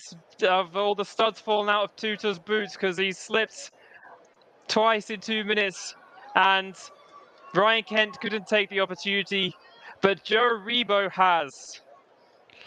Joe Aribo, the Nigeria international, who was playing in 2015, he was playing for Staines in National League North. And now here he is opening the scoring for Rangers in the Europa League final. What a story for this 25-year-old. Absolute delight on the faces of everyone in blue here now at the Sanchez Pizjuan. Suddenly, the side of the stadium decked out in all white has gone very quiet. Hasebe is off. Sorry, there was a mistake there from UEFA. Makato Hasebe is on, and Tuta, oh, what a poor end to his game. He's off. The 38-year-old Makato Hasebe comes into the game. First substitution, and Frankfurt trying to keep it alive. Oh, very well played there. Oh, what a chance. Is that handball? The referee says no. And Ansgar Knauf did so well to keep the ball alive. He had to really dive forward with his right foot and hook the ball back. And he knocked it into the path of Lindstrom, who from the edge of the area took a shot first time, and it hit Bassi. Oh, and I think it's a perfect call by the referee. I think it hit Bassi just sort of on the side of his body. You can understand why everyone in white is claiming handball, but in the meantime, the corner has come in, and it's whacked away by Knauf, by Ryan Jack, and we've got to play it down. We're going to have another stoppage here. It's Scott Wright who's gone to ground, holding his head, so the referee's got to check that one.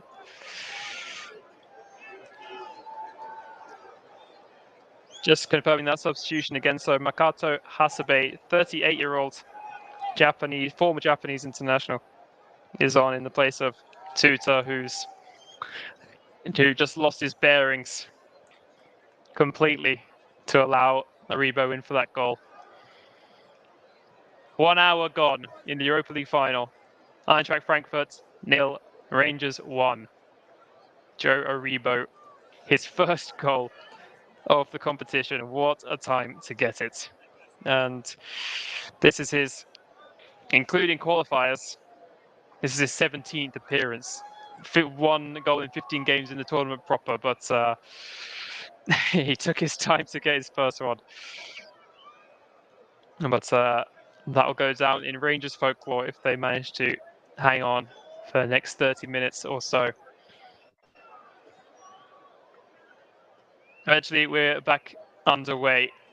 McGregor takes the free kick in the direction of the goal scorer, Aribo. We've got another man down here. It's Almami Toure. He's gone down holding his face. He challenged with Aribo. Referee is calling someone over. I'm just seeing a replay of it now. Just maybe a slight clash of heads there. Aribo going for the ball.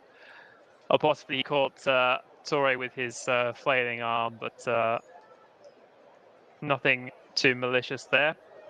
Toure is still down. The referee was having a word with Aribo. Yes, he has been booked. That's actually the first yellow card of the evening. So the only goal and the only yellow card going to the same man, Joe Aribo. Not that the Rangers fans mind. They are up, dancing, singing, jumping around, having time of their lives out in southern Spain. Just seeing the goal again. So Aribo managed to keep his composure very nicely. It's a chance which you'd expect him to take. But given the pressure, given the situation, there's no easy chances in a game like this. I'm sure we'll be back underway shortly. I think they're just still tending to Toure. I'm just seeing some more replays. Leave us a comment on this video. What do you think the final score will be? Are Rangers going to hang on? Are Frankfurt going to get back into this?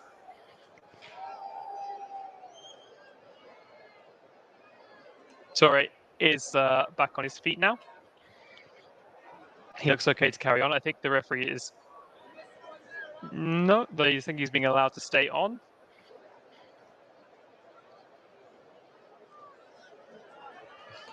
And after a bit of drinks break, The referee allows Kevin Trapp to restart. It's Hasebe in possession. He goes wide. Now in the midfield is Kamada. Rode over halfway. Launches the ball to the left wing. It's gathered well by Kostic. He's had a bit of a quieter second half compared to his first. Now Ndika getting forwards. A bit more attack-minded. Oh, and a double ricochet. Kostic tried the cross. It hit Tavernier. It hit Kostic again. And out it went harmlessly for a goal kick.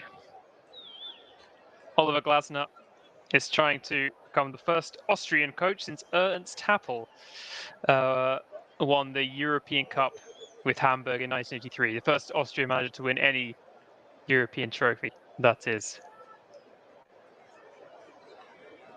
Forward by McGregor. He really gets his foot through that one, and Ndika tries to deal with it. It's a bit scrappy again, and even Rhoda can't tidy up. It falls to Kent. Now right, Aribo into the area again. He goes down under a challenge, but the referee says no foul against Hasebe.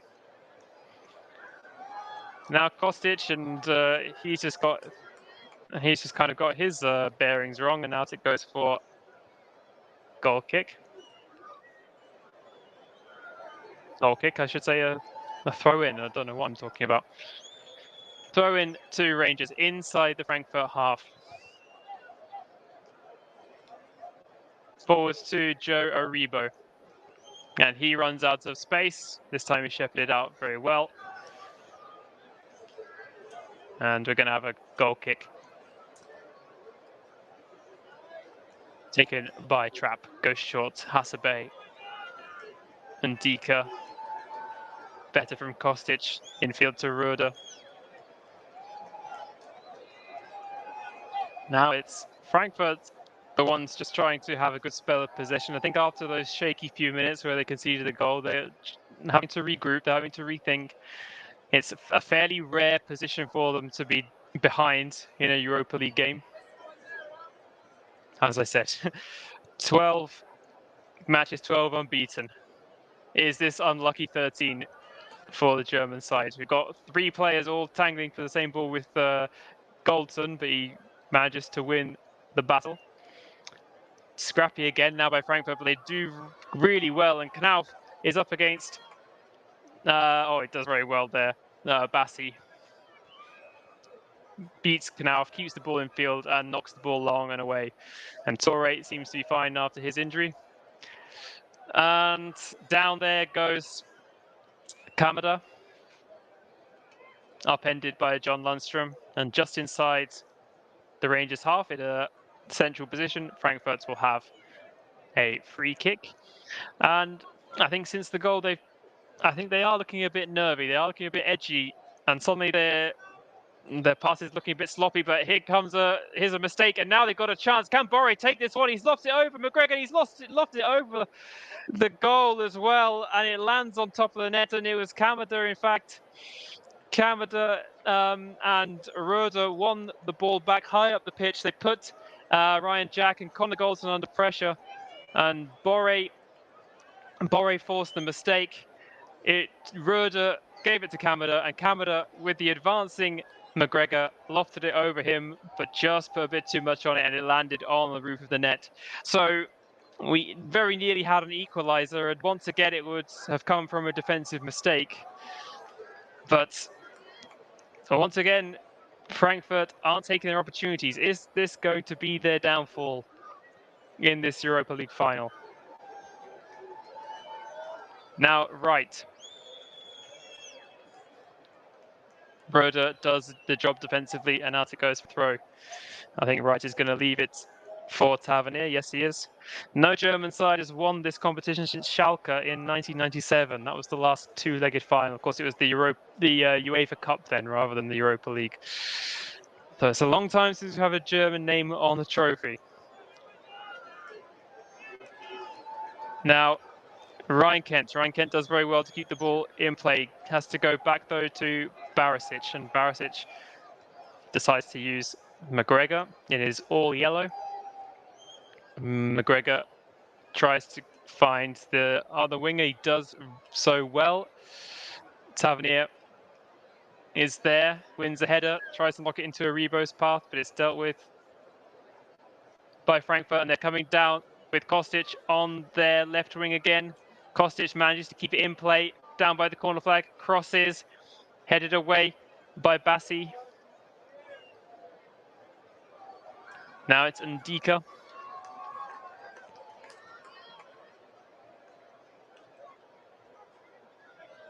And Tavernier just manages to tow one out.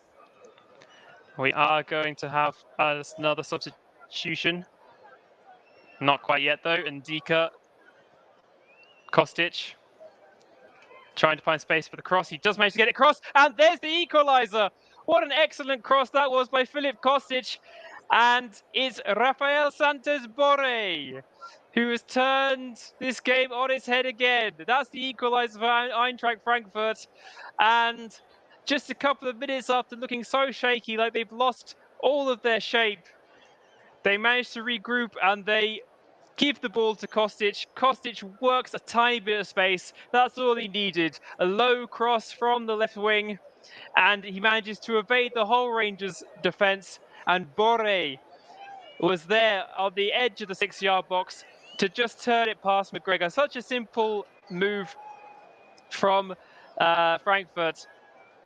Kostic took the throw in. He regained possession from his teammate, and the low cross was perfectly placed in behind the defence and too far out for McGregor to deal with it. And running in to meet it perfectly was Borré, who got in front of Bassi and with his right foot managed to knock it past Alan McGregor, who didn't stand a chance. So after looking lost, Frankfurt are level. It's Eintracht Frankfurt 1, Rangers 0 here in the Europa League final. And now it's the Frankfurt fans' turn to go absolutely wild. Rafael Santos Borré, it's his 4th goal in the competition. He scored an absolute worldie against Barcelona at the Nou Camp from about 30 yards out. And with 20 minutes of the 90 to go, we're going to have a bit of a cooling break. And Jens Peter Hauger is going to be coming on.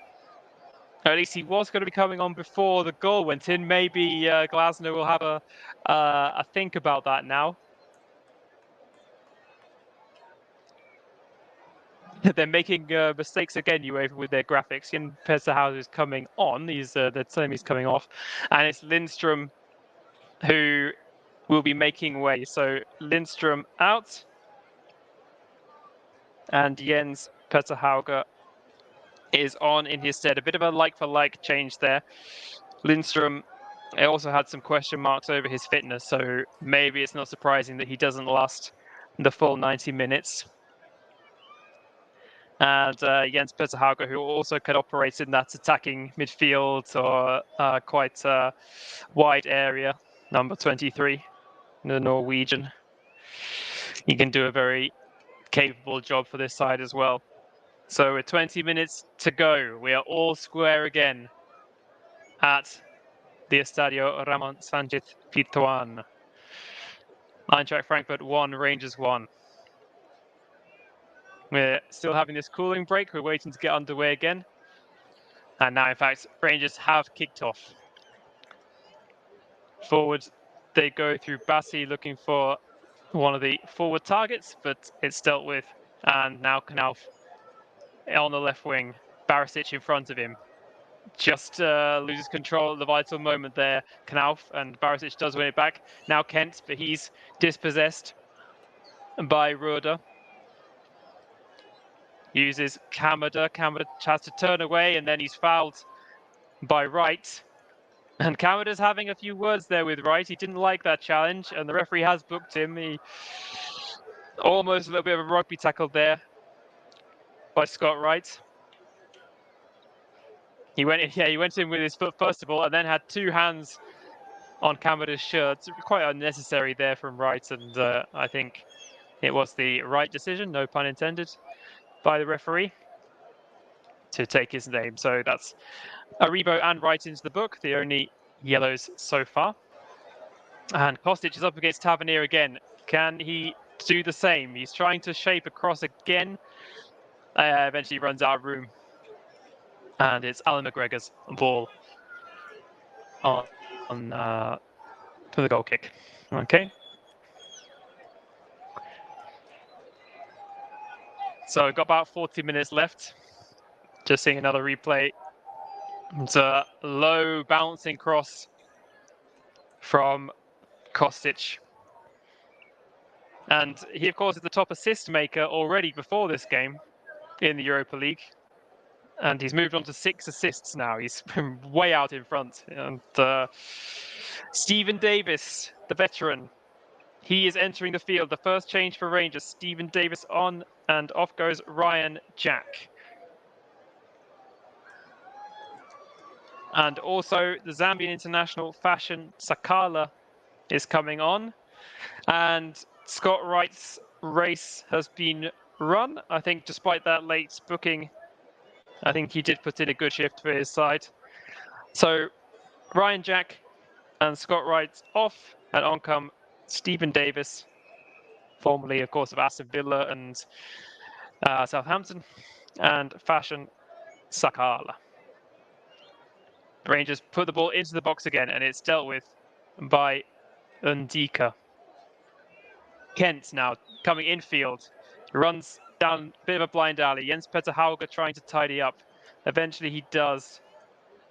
And Knauf tries to go down the wing, but covering was Bassi again.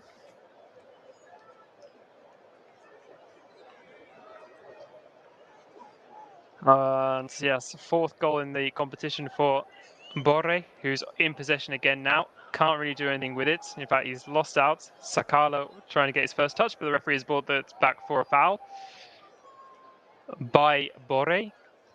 On, it looks like Connor Goldson is down. Yeah. Question marks over Goldson's future. That attracted a lot of interest from other clubs. And players like Alan McGregor, you think he might retire come the end of the season. So obviously James Tavernier attracts a lot of interest. So it'd be interesting to see if this is the last chance really for this particular Rangers side to succeed and earn some silverware. They've got the Scottish Cup final at the weekend. So it's safe to say this is the big one. No disrespect to the Scottish Cup. Knauf gets the ball away after the free kick. Batty is there, but the referee brings it back. There was a late challenge on Knauf, again by Goldson. And a chance for Frankfurt to clear their lines.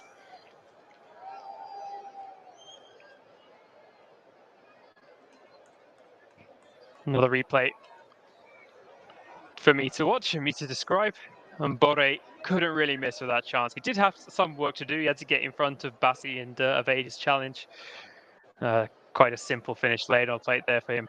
And now Kamada down that same wing again. Tavernier with lots of work to do. Roeder in support. Roeder gets away from one. Can he shape to shoot? Uses Jens Petter Hauge, whose shot goes over the bar. Hauge hasn't really had much to do since coming on.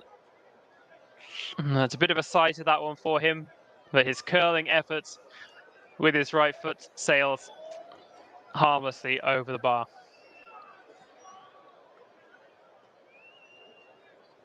We've got just over 13 minutes of the 90 still to go. We haven't had many stoppages. We had one actually for Almami Toure, so with the substitutions, maybe just an average amount of injury time, I think. Aribo tries to knock one to Fashion Sakala, but it's dealt with again by the defence. And now Connor Goldson's under a bit of pressure from Hauge, but safely headers it back to McGregor, who was coming to support, and he throws it out to Barisic, who decides to check back under pressure from Roeder. Oh, and I'm not really sure. Barisic is screaming at his forwards. They obviously didn't make the run that he wanted them to. It did look quite odd from Barisic there. He just sort of ran into Roeder, then ran 10 yards back again, then knocked it out of play.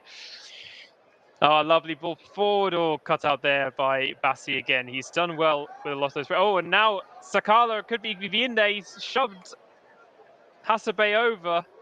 And Hasebe, I think, was caught out a bit by the bounce of the ball. He thought it was going to run on through to Trapp. And then suddenly he had Sakala breathing down his neck. And I think a free kick was given against Sakala for a foul on Hasebe, but leaving dangerously again, both defences.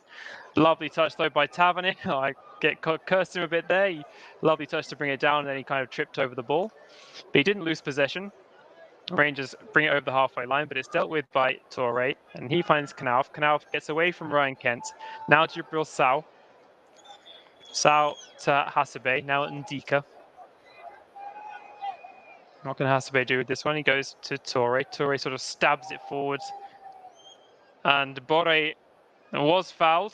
I think it took a second or two for the referee to give that one, see if how play was going to develop, but fouled there by Glenn Kamara.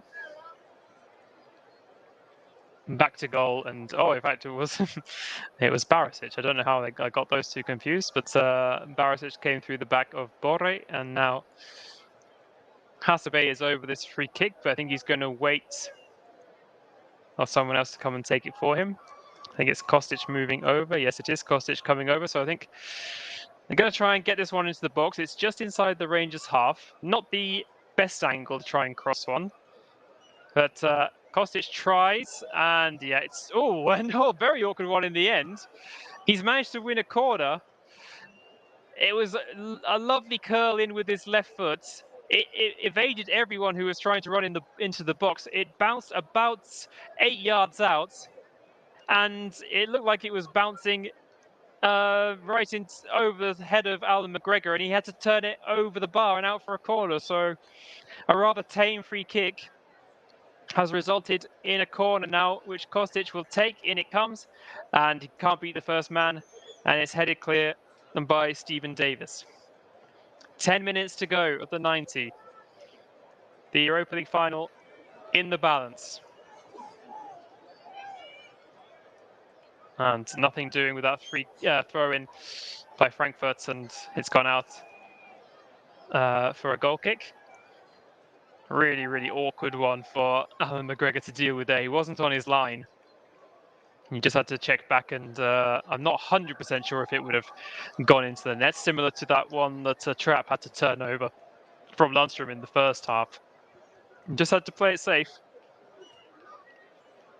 And in the end, no harm done for Rangers, who are now inside the Frankfurt half, and they have a throw-in, which Tavernier takes on the far side.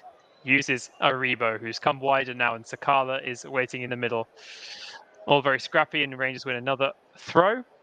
Aribo just about stays on side. Kamara, now the the referee and the linesman signal for offside.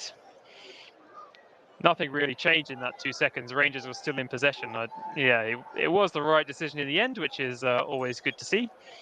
But why they waited 2 seconds rather than instantly, or either wait for play to conclude naturally, I don't know. Just having a think. But credit to the referee and the linesman, they got it right. Borre tangling again with Goldson. Goldson wins out, as he usually does. He's got a fair bit of height advantage there. Hasebe is trying to get his team forward, but he has to go back to Trapp in the end. Trapp, and now Hauger is tussling with Bassi. Torre now in possession. Again, takes the option of his goalkeeper bedecked in orange. Forward now by Hasebe, looking for the run of Jens-Peter Hauger. Hauger tussling with Bassi. Bassi tries to let it go out and play for a goal kick, and in the end he does very nicely. He had to shield the ball well there. Bassi, he's been very reliable, I think, in this opening. The opening 82 minutes is the wrong way to put it, but in the 82 minutes of the game that have elapsed so far. So 7.5 to go. Frankfurt 1, Rangers 1 in the Europa League final. Are we heading to extra time? Goldson tries to head the ball on and forward, but he can only knock it out for a throw. And it's going to be taken on that far side by Kostic, but it's turned out by Tavernier. Another throw-in for Frankfurt, another 15 yards or so up the field. In it comes now. They go across field. Knauf, bit of space, about 30 yards from goal. Tries to find Kamada, but Tavernier beats him to it. Frankfurt are camped inside the Rangers half at the moment. All 10 outfield players inside the Glaswegians half, and Knauf is in possession again. Röder has space in the middle. He finds him, knocks it back to Knauf. Knauf has space to shoot, but he doesn't use it. He didn't fancy it on his left foot. And Fashion Sakala now has one to chase after Rangers are cleared. He's won it. Tries to beat his man, but Hasebe does well. Sakala gets a second bite. He decides to use Stephen Davis. John Lundstrom. Davis again. Finds Ryan Kent. Kent does well. Now Camera into Sakala. Sakala cross, and it's straight at Kevin Trapp. Nicely worked move there by Rangers. A few different players involved coming from the wing. And a through ball by Kamara. Sakala still had plenty to do. I think yes, he was attempting the cross actually, and it just touched off Ndika into Trapp's hands, but a heavier deflection there, and that could have been very, very awkward for the Frankfurt goalkeeper to deal with. Kamada once again looking like he's got plenty still in the tank. He uses Knauf. Knauf coming in field, back to Kamada. Wider is Jens Petter Hauger, and once again Bassi is in the way and does the job there for Rangers defensively. He has been one of the standout players for me in this game. Now, the veteran centre-back Hasebe is using Torre. We've got 5 minutes of the 90 still to play. Röder tries one over the top, but Lundstrom is there. Now Davis. Rangers trying the more direct approach. As Frankfurt are coming forward in attack in numbers, so a quick ball over the top might catch them out as it did for the Rangers goal. Hauger. And he just about manages to find Hasebe, who has to knock it very long, and Tavernier knocks the ball back to his goalkeeper. So, usually now I would be thinking about man of the match, but with the scores level, maybe we'll wait to see what happens. Maybe we'll have a deciding moment in extra time, so we'll maybe hold off on that for a few minutes. Hauger now uses Kamada, but he runs down a blind alley straight into James Tavernier. Barisic. Now Stephen Davis uses his midfield partner Lundstrom. There's space now for Aribo. He goes wider, looking for Tavernier. Tavernier now wants options. Tries to chip one forward to Sakala, who was trying to come and collect, but they got their wires crossed a little bit. And Frankfurt regain possession. 3.5 minutes to go here in Seville.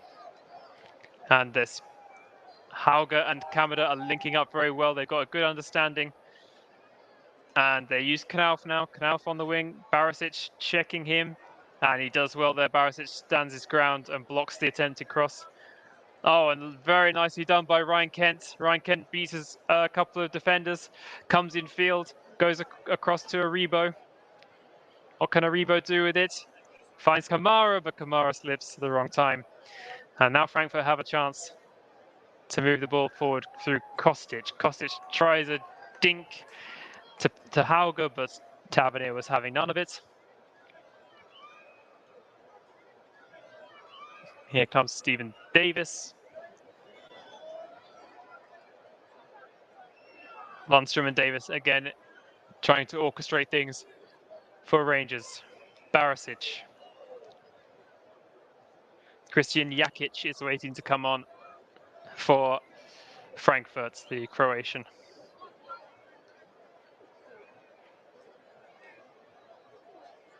Bolton goes to Tavernier. Tavernier, though, gets crowded out. And a chance now for Frankfurt to attack down that left-hand side.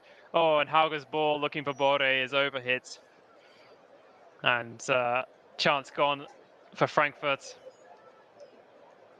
Ryan Kent and, Borna Barisic. Now they want it back again. Kamada uses Bore. Bore looks like he's not got much left in the tank, but he finds a cross. It evades everybody out to Kostic. Kostic crosses. Oh, that one flashed right across the face of goal. McGregor was all at sea there. A really dangerous ball in from Kostic. It was so close to McGregor. I'm not really sure how he didn't get something on it. Oh, another left-footed in-swinger.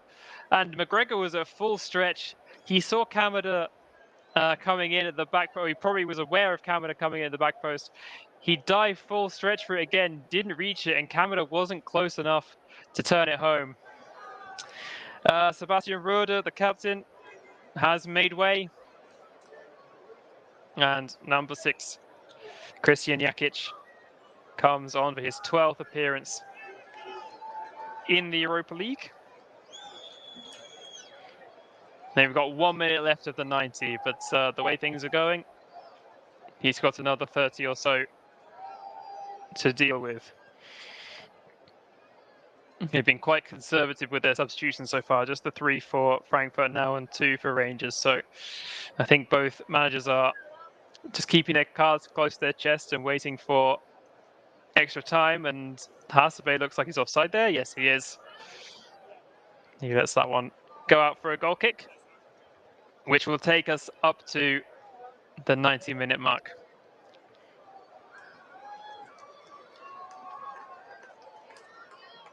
Free kick, in fact, for Rangers because of the offside.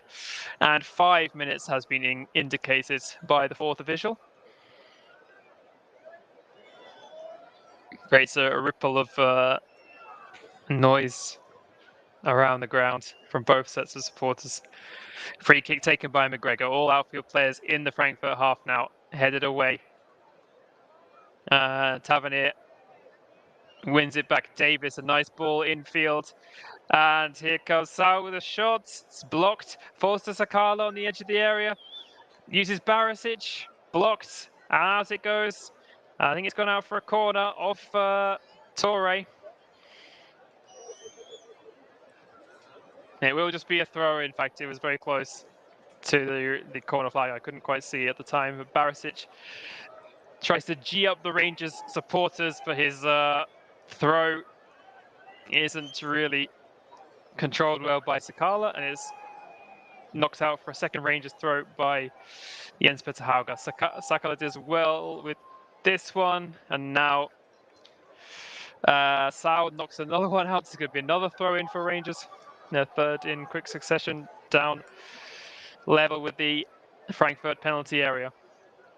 This time they half clear their lines, Frankfurt, and eventually they win a free kick. They will be counting themselves lucky to get that one because Bore would have done well to make a clearance. And this time Bassi got in a bit too tight to him for the referee's approval. It's a yellow card. No, it's not a yellow card. It's just a foul. Just a foul against Bassi. Almost 2 minutes of the 5 have elapsed. Kevin Trapp has the ball. He goes forward through the middle as he has done so often in this game, and Bassi is there again. Has Canal kept it in? He has. He's done well, but only to hand possession back to Bassi. Ryan Kent now. Ryan Kent, he's lost out. Jakic, and it was a foul. It was a quite robust challenge from Jakic, but it looked like the referee might let it go for a second. It was quite physical, but I'm not too sure if it was a foul. Let me just have a look at the replay. Okay, maybe on second inspection, I think it was the right decision. So a free kick to Rangers just in front of the Frankfurt dugout. And Barisic is over it. He goes down the left wing touchline, headed away by Hasebe. And Sakala is tossing for it, but it's put out of play by Sao. Barisic comes forward again. We have just about a minute and 3/4 of that initial 5 left. Can Rangers find the winner with this chance? Ryan Kent's doing really well to keep things alive. Now Barisic with the cross, knocked away, not convincingly, and again it's put out of play. The pressure here seems to be taking its toll on Frankfurt. And with less than a minute and a half to go, can Rangers capitalise? It's going to be another throw in for Barisic. Is he going to go longer with this one? Sakala wants it, I think. Davis as well is an option. He uses Davis. Barisic, Hauger in with him, and Barisic does well to pick out a cross, but he's only found Kamada. And now there's space down this side. Can Goldson beat the man to it? Yes, he can. And with a very, very late challenge, Kostic it was going up against Goldson. It was a real foot race there, and Goldson had to win it for Rangers. He did. And just sort of on the follow through there, the momentum took Kostic into Goldson. He did catch him, and I think the referee might accept that it was just a bit of momentum, not no malicious intent. Again, I think he's kept the cards in his pockets. So we're into about 20 seconds of that 5 to go, and Rangers have taken their free kick. It's been half cleared, and Ryan Kent is in possession. He goes back to Bassi. Uses Barisic on the left wing. And our Rangers going to run out of time here to create another opportunity. Goldson and Bassi. Bassi goes over the top. And the referee has blown his whistle. It's the end of 90 minutes. And we are all square in the Europa League final. Relatively early goal in the second half by Joe Aribo. Broke the deadlock after a mistake by Tuta out the back. But then with around 20 minutes to play, a lovely cross by Filip Kostic was tucked away by Rafael Santos Borre. The two centre forwards got their names on the score sheet. So, extra time still to come. It's Eintracht Frankfurt 1, Rangers 1. Back to you, Ross. Yes, thank you very much there to Anthony Thomas, and we'll be back with Anthony in plenty enough time to guide you through the extra time period. You may have noticed during that 90 minutes where it was still 1-1 and gone to extra time, there is no mention of who the player of the match is, which is sponsored on the commentary hub, as always, by the brilliant commentary services. Towards the end of extra time, we'll get the player of the match sponsor then from Anthony this evening, so you will still get that, but that will be coming a little bit later than planned. Just to keep you updated with the other score, which was taking place this evening in the League 2 playoff match between Northampton Town and Mansfield Town, the battle of the towns, so to speak. And I can tell you, it finished Northampton Town 0, Mansfield Town 1. Mansfield Town have won by 3-1. They will play the winners of tomorrow's match in the second of the League 2 playoff matches between Port Vale and Swindon, with Swindon leading by 2-1 in the first leg. Well, we'll just wait for extra time to come around and the players to start for coming for extra time. Anthony, what have you made to the game, and what do you reckon that both managers will be saying to their players right now ahead of extra time?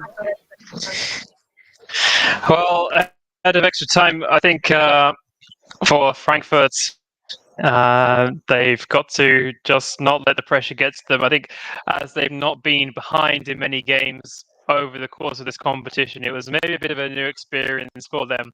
And they didn't really seem to do very well with it. They did, in the end, manage to produce a moment of magic, which has kept them in this final. But then again, when Rangers were putting them under pressure in the last few minutes, they were really struggling to clear their lines, keep their heads. So I think it's just a case of maybe just calming things down for Giovanni Van Bronckhorst's side. I think they have to keep themselves shored up at the back. Bassi and Goldson have done so well in this game. They've got to make sure they have a performance out of them. And I think Stephen Davis coming onto the pitch could make a difference. He's obviously very experienced player, and he's trying to link up with Lundstrom, link up with Barisic as well. He could be that key to sort of unlocking a few things for Rangers. But in terms of changes, I think maybe Frankfurt might have to look for another attacking option, because I think Borre was struggling there at the end of the 90 minutes. So maybe an attacking change might be useful for them. Yes, and with that in mind, and the players getting ready to come back out for the second half, it looks as though, to me, is that the Rangers are going to be making a substitution with, looks as though Scott Arfield is coming on, and to tell you all about that substitution, he's back over to your match commentator for the first period of extra time is Anthony Thomas. Thank you very much, Ross. Yes, it looks like Scott Arfield is entering the field. I'll just try and confirm that one for you in just a second.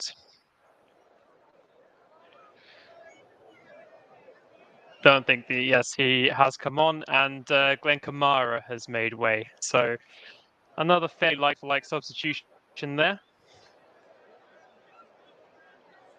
And now we are back underway. So extra time off and running. Frankfurt with kickoff. They go back to Hasebe, who's instantly trying to find Knauf on the right wing, but he doesn't manage to do so, and it's going to be a throw into Rangers.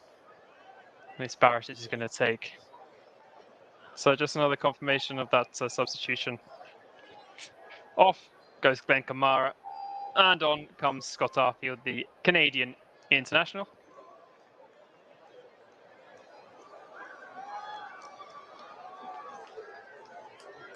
Jakic brought to the ground. Looks a little bit of discomfort, as does Toure. Frankfurt players dropping like flies just to the second.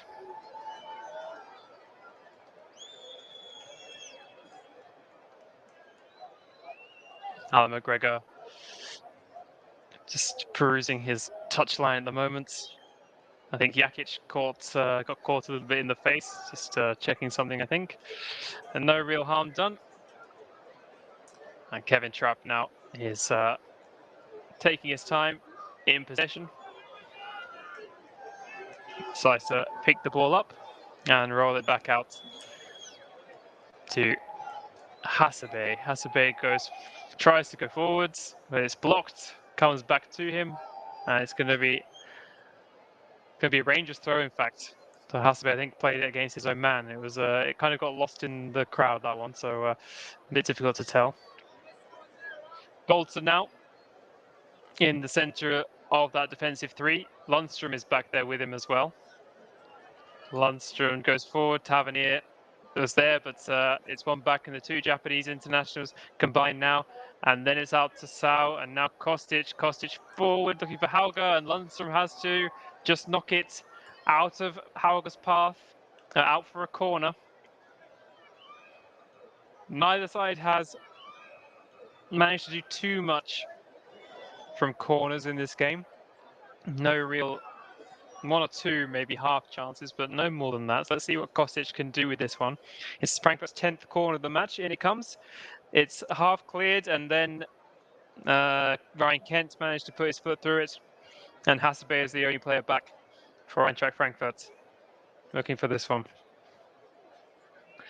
So Rangers' only European trophy, the 1972 Cup Winners' Cup, 50 years ago, and you've got to go back 42 years for Frankfurt's only success. It was the UEFA Cup in 1980 when they beat Borussia Mönchengladbach over 2 legs. What both sides would do for this trophy, and both sets of fans, they waited a long time. And now here's Jens Peter Hauge, but once again, Bassi is there to tidy up. And he manages to find Ryan Kent, who just about manages to keep it in play. Not the Frankfurt players agreed. Now Arfield into the game now and finds Sakala. Sakala gets away from Jakic. Back to Arfield, who tries one and it's just over the bar. A really fearsome effort by the man with the freshest legs on the park. Scott Arfield, he's managed 4 goals in the Scottish Premiership this season, but no goals in Europe. His 14th appearance in the competition, most of those coming from the substitutes bench. Aribo manages to get his first of the competition in this game, so why not Scott Arfield as well? But here come Frankfurt. Ansgar Knauf in field, uses Kamada, now Sau. Hauge trying to work some space, but he gets crowded out, and Sakala is now trying to get away from Ndika. Ndika just about manages to recover. And Davis and Tavernier and now Goldson combine for Rangers. John Lundstrom now seems to be permanently in that defensive 3, allowing Tavernier to get further forward. We've got Arfield and Davis in the centre midfield, so Lundstrom has dropped further back. Barisic and Bassi now on that left-hand side again. Hauge trying to put them under pressure. Oh, and now a slip there from Bassi. That's his first mistake of the game, and he's allowed Borre in. What can he do with it? He's going to shoot. Oh, and Bassi just about manages to recover. Perfectly timed challenge, and yes, it was his own mistake there, Bassi.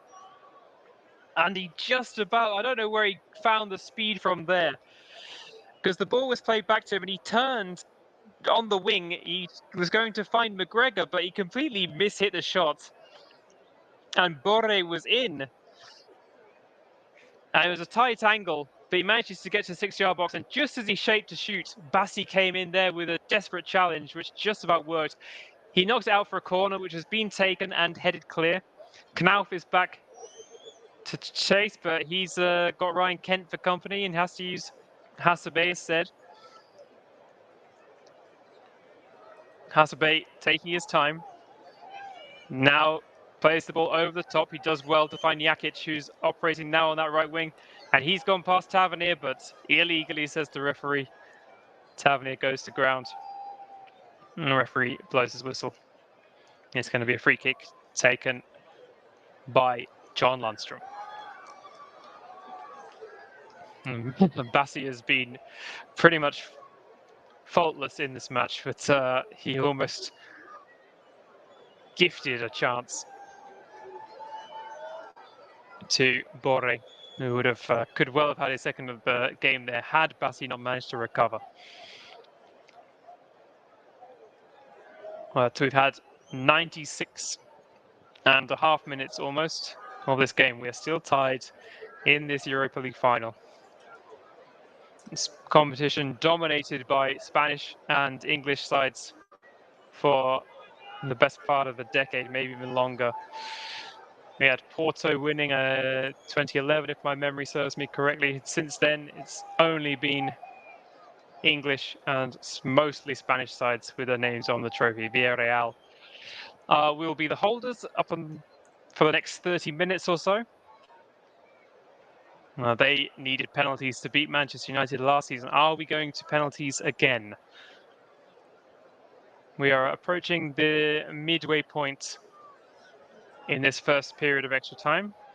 And John Lundstrom is in possession for Rangers. He's trying to bring the ball over halfway, but decides to check back. Connor Goldson and now Bassi. And Barisic, they're working it well here, Rangers. Finding Arfield. He's eventually crowded out, but he's won his side a throw-in.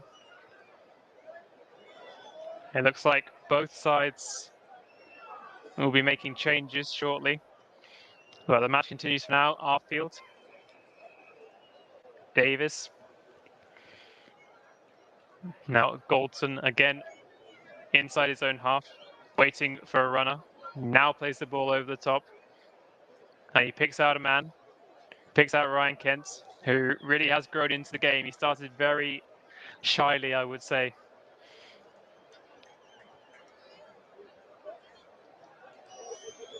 Now throw in for Rangers, taken in to Aribo. Aribo gets away from his round and wriggles three into the area. He's got so many players around him and eventually gets crowded out and loses the ball to Hasebe, but he's still looking very dangerous, Joe Aribe.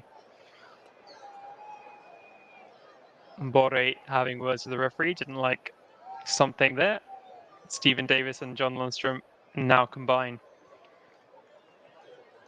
Yeah, it looks like it's going to be James Sands, number 19, coming on for Rangers shortly. For now, the ball is still in play with Alan McGregor. And John Lundstrom back to his goalkeeper. McGregor puts his foot through one. Uribe's there on the halfway line, finds Arfield. Now Barisic to Kent. Kent, can he go away from his man? Yes, he can. He's got too much pace. Crosses. And Kostic is at the back there, away from Sakala. And finally, cleared by Frankfurt, and now they have a chance to break. Knauf is there. Knauf has space, and he's trying to get away from you-know-who. The shot comes in from Knauf, and maybe it wasn't the best option there. But again, Bassi was putting the runner under pressure. He doesn't ever seem to run out of energy, Calvin Bassi. Yeah, Knauf was bursting down the wing. But in the end, Bassi covering forced him into a shot which went really harmlessly wide. He kind of sliced that one a little bit. We just got another break in play here. Just seeing a replay of Borre really lashing out at Bassi. Not that the referee saw it at the time. So another substitution, and it's Evan Ndika who has come off. And it's number 2. Sorry, number 25, I should say. Number 25, Christopher Lenz, who's entered the field.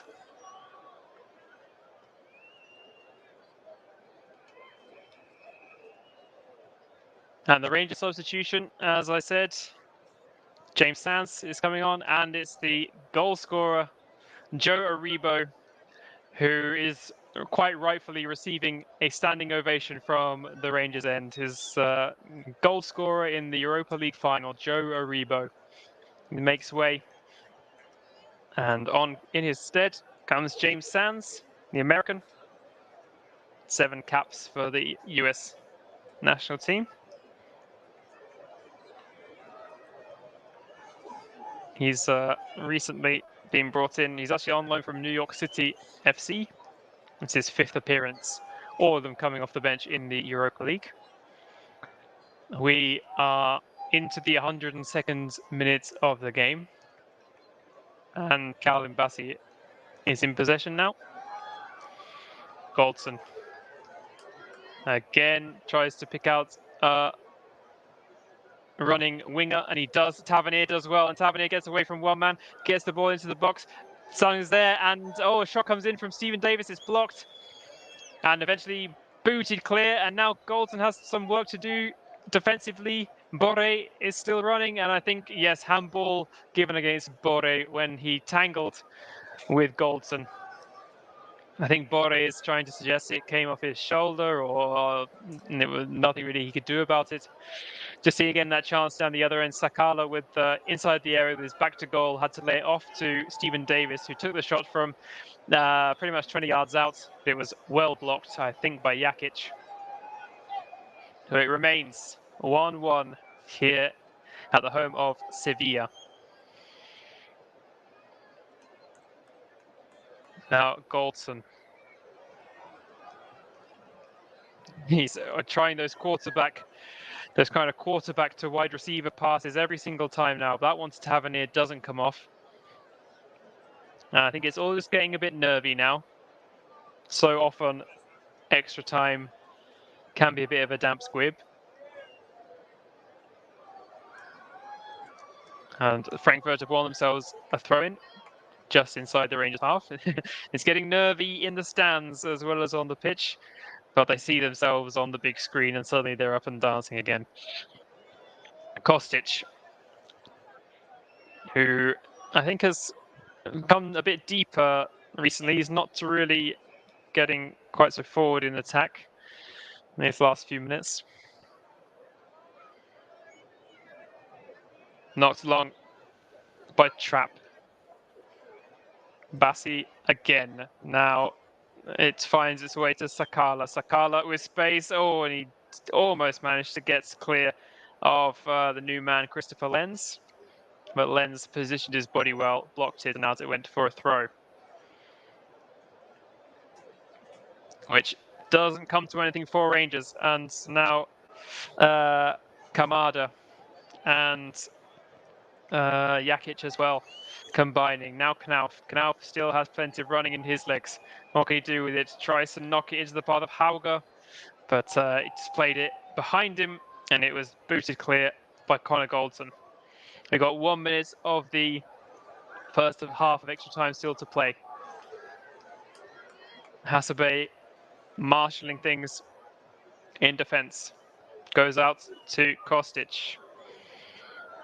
Back to Lenz in the more traditional fullback role.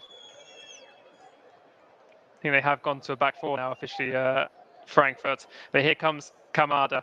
Kamada in space. Can he pick out a man? Oh, he just puts it behind Bori again. So I think the second time in a row where Frankfurt just getting their wires crossed a little bit and their attacks come to nothing. And Sakala has been upended. So Rangers will have a free kick foul by Christopher Lenz. This time Lenz doesn't position his body so well. A very theatrical fall to the ground by Sakala, but a foul all the same.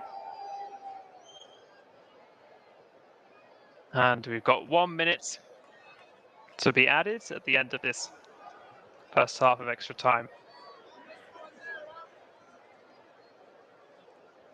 Bassi prevented what would have been the best opportunity of this extra time period. Other than that, we haven't had too many opportunities to go. We've had a couple of efforts blocked. But other than that, nothing really for either goalkeeper to do. We still have a few seconds, and the referee is allowing play to continue here. Rangers have won it back high up the pitch after what looked like a foul, but the referee said no. But it does come to nothing again. Goldson tries to keep it alive, hooks it back. Coming together between Lenz and Arfield. Now Sau tries to get away from Tavernier. Eventually, the foot goes through it, looking for Knauf. And it's headed by Barisic, and I think he got caught there by Knauf. But I think that's it. Yes, the referee has blown his whistle. That's the end of the first half of extra time, which didn't have too much to talk about in terms of goal-mouth action. So 15 minutes left to play before potential penalties in the Europa League final. Eintracht Frankfurt and Rangers. It's still 1-1. Back to you, Russ. Yes, and it should be a very good second half. Both teams still going for it.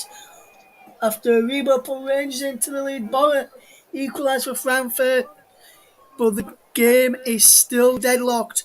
No breakthrough for either side at the start of the first period, and by the end of the first period, still everyone from a Rangers persuasion in the stands are still inside the stadium, as two are from a Frankfurt persuasion as well. It's going to be a very close game, this one, and wonder which way the extra time period will go. Will we go all the way to penalties, which is a heartbreaking way to lose a cup final? And it is a brilliant way to win it if your side does win it, and it is a very good thing to watch if you are a neutral as well, which should be some good neutrals out there. If you're all watching this and watching the game and listening to it with our commentary, very big appreciated that to you. We will bring you the remaining extra time. We will bring you penalties if it goes that far, and hopefully what we can do as well, we'll bring you the trophy lift for either Rangers or Frankfurt come the end of the programme this evening. Should be a fantastic second period of extra time. James Tavernier giving some last minute instructions to his Rangers teammates as the players get ready for the second half of extra time. So it's now time we head back to your match commentator. It's Anthony Thomas. Thank you, Russ. And yes, as you alluded to, nobody is going anywhere until we know how this match is going to conclude. A great one for the neutrals. That's a very, very nervy one for those in the blue of Rangers or the white of Frankfurt. And Frankfurt have made another change at the start of this period. It's Aiden Hrustic, the Australian, who's come on. And we'll just get confirmation of who he's replaced very shortly. So Hrustic is another centre midfielder, so possibly Jibril Sao has made way. Possibly one of the more attacking players like Kamada has gone off, but I'll confirm that for you ASAP. And in the meantime, Rangers have kicked off. We are 15 minutes away, potentially, from finding out who will be lifting the Europa League trophy. Or will we have the dreaded penalty shootout? Let's see if Borna Barisic can do anything about that. You need to find Stephen Davis, and I was correct, it was Jibril Sao who made way. And on comes number 7, Aiden Hrustic. Rangers looking for their captain again, James Tavernier. Sakala manages to keep it in, finds Tavernier again. Ball bouncing around, it's back to Davis now. Barisic coming forward, is he going to try a shot from that range? Good effort. It was straight at trap, but the power was too much for him. He had to bat it down. And Davis back in field, and his cross into the box is a bit overhit.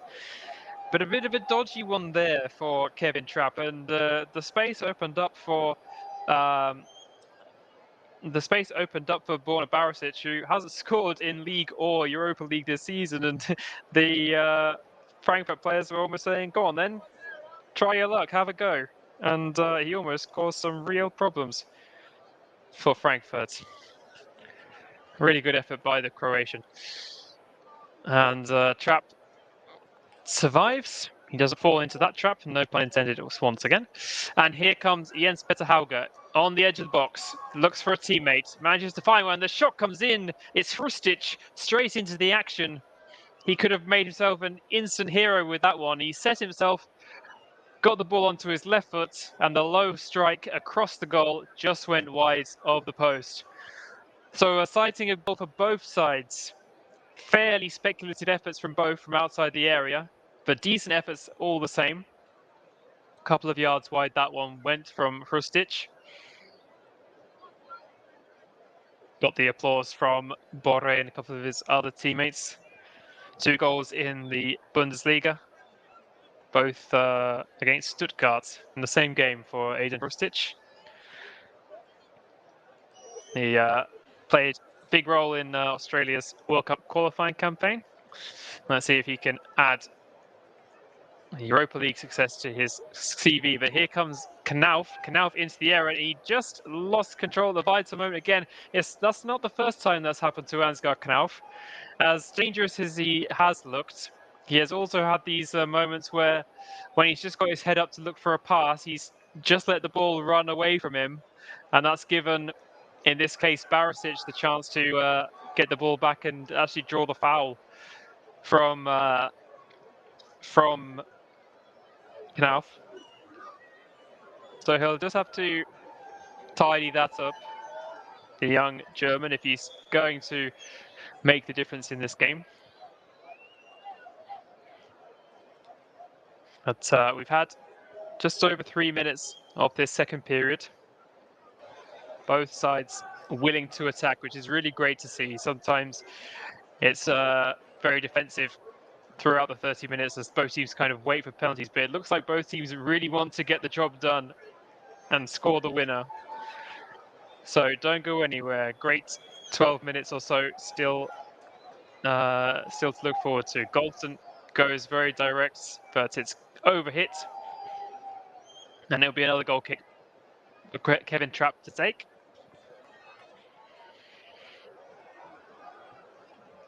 It's his second spell with Eintracht Frankfurt, Kevin Trapp. He had that spell with PSG in the middle where he won a couple of league earned titles. A couple of years there as the number one before he was replaced by Keylor Navas. He's taken the goal kick. He's looking towards the left-hand side. Goldson again and Borre challenging. Now it's over the top by Davis looking for Sakala. One by Hassabe, and now, it's one back by Rangers with Lundstrom finds Sakala inside the half. Now, Arfield, Barisic with the attempted cross. It's fallen eventually to Lundstrom, who can't work anything at the edge of the box. And Frankfurt managed to bring it away. Jens Petter Hauger dribbling inside his own half, gets over the halfway line, still going. Hauger. Neat ball into Kamada, but it was just a bit too far in front of him. He did manage to win a throw-in. The ball bouncing off Sands.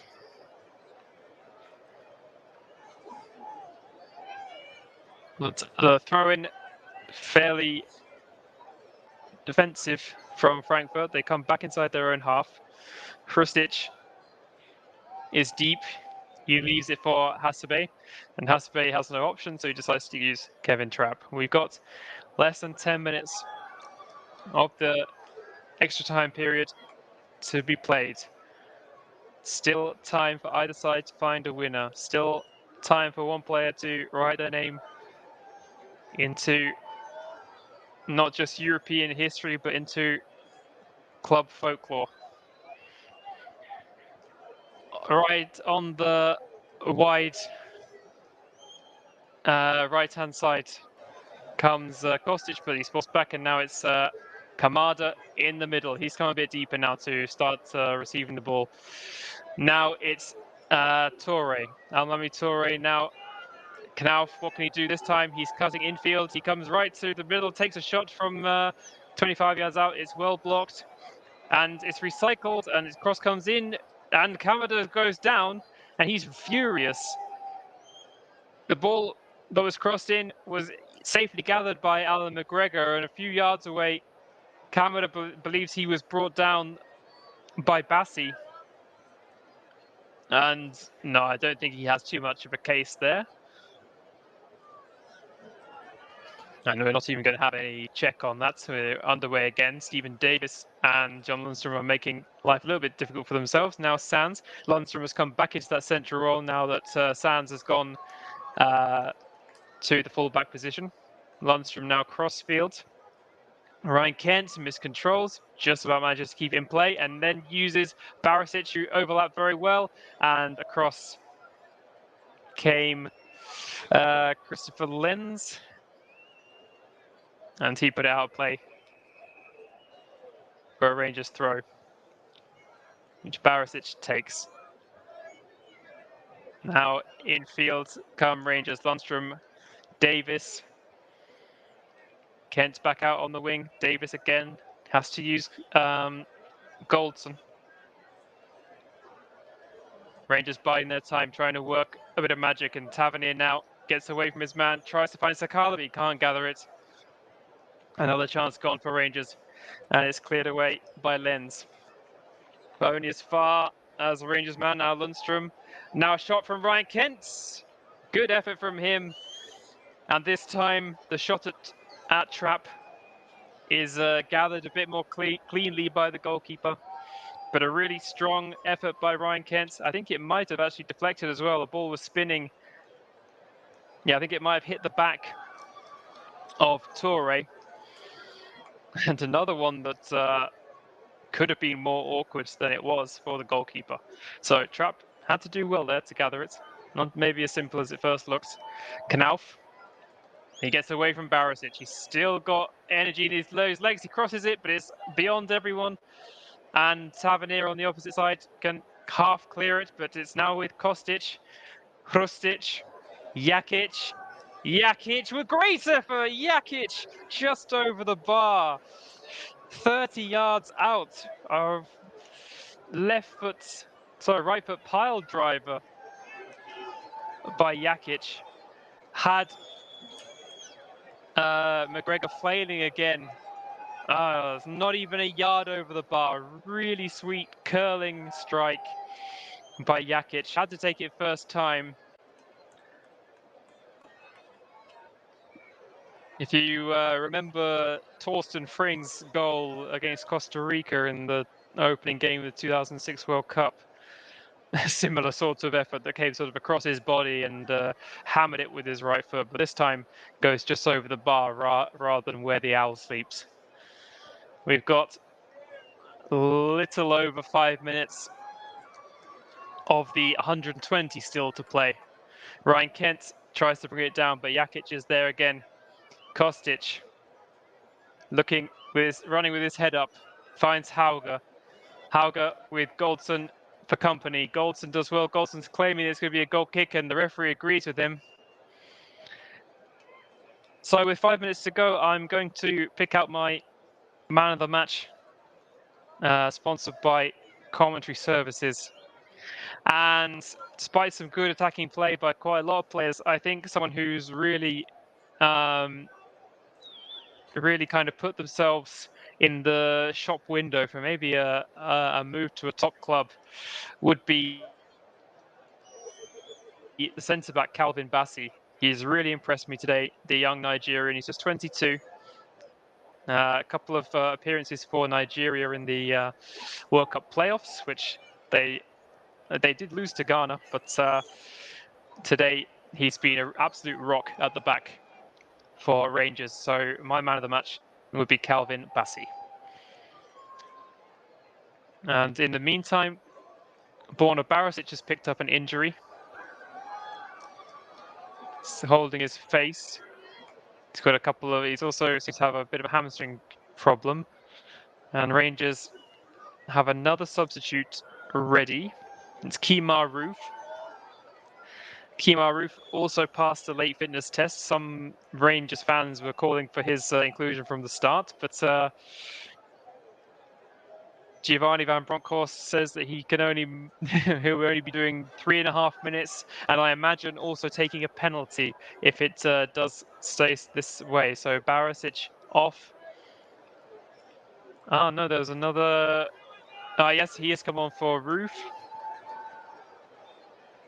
So Barisic off, Roof on, and Aaron Ramsey is also waiting to come on. So are both of these substitutions with penalties in mind? Or are they trying to get a winner? So Kemar Roof on.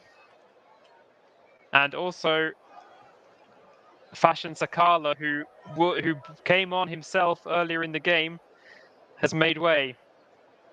And Aaron Ramsey, the Welsh international on loan from Juventus, is on for these final 3 minutes of the Europa League final. McGregor launches his kick downfield, but it's coming back Rangers' way now. Hauger can't gather properly. Forward again, and instantly Roof is into the action. Kemar Roof manages to keep it in play, and is this going to be it? What a save by Trapp! And now another shot comes in, it's over the bar. Well, that would be the chance. Well, how did Frankfurt manage to survive that? And Ryan Kent can't believe he hasn't scored the winner there. It was a speculative ball over the top, and Kemar Roof, the fresh legs, stayed onside and beat Hasebe to it. He just kept the ball in play. It deflected off Hasebe, the cross, and Ryan Kent was steaming in on what's my near post, and he had the whole goal to aim at. He was under a little bit of pressure. He didn't get a clean strike on it, and he hit it straight at Trapp. The ball then, wow! I've just seen the replay of it. It took 2 deflections. The ball fell to Stephen Davis, who took the shot from the edge of the box. It took 2 deflections and sailed narrowly over the bar. What a chance that was for Rangers to win it with just 2 minutes to go. I don't really know how Ryan Kent didn't score. I see he didn't really get a clean strike on it, but from there, that was the golden moment. That was the chance for Rangers, and Kevin Trapp has kept his side in the Europa League. It's going to be a free kick now for Rangers. Amongst all those replays of the chance, I didn't really see what happened, but Tavernier has a chance to cross one in. He floats one to the back post. He's looking for Goldson. It's headed away. Now Arfield with the strike. Headed away. Back out. Ramsey's back there. Bassey's there as well. Ramsey forwards. Lenz gets a head on it, but doesn't get it too far. And it's a free kick.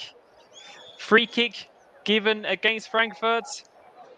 And Jakic is absolutely fuming. He can't believe that was given against him.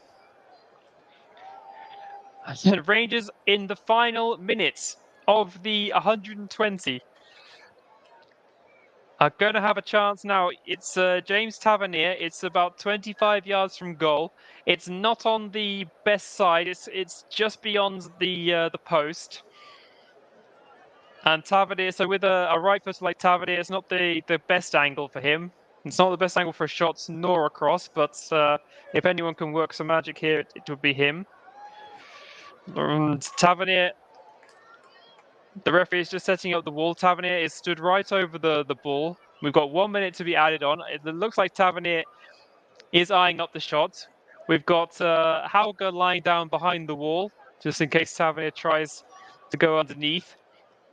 Well, this is it. We're into the 1 minute added on. Can James Tavernier score the goal of his life here for Glasgow Rangers? Here he comes, James Tavernier. It's over. Oh, what a good effort, and it is saved by Kevin Trapp. Really good effort there by Tavernier. He got the shot on target. Forced Trapp into a save. It wasn't the most difficult one he'll have to make. He got across well and just batted it down and gathered it. But nonetheless, really good effort there by Tavernier. Goal kick taken. I think we might not have any more time. That's it. The 2022 Europa League final is going the distance. We're going to have a penalty shootout. 1-1 on the night. Joe Aribo's opener in the second half cancelled out by Rafael Santos Borre, and nothing to separate the sides over the extra time period. So back to you, Ross, before penalty shootout.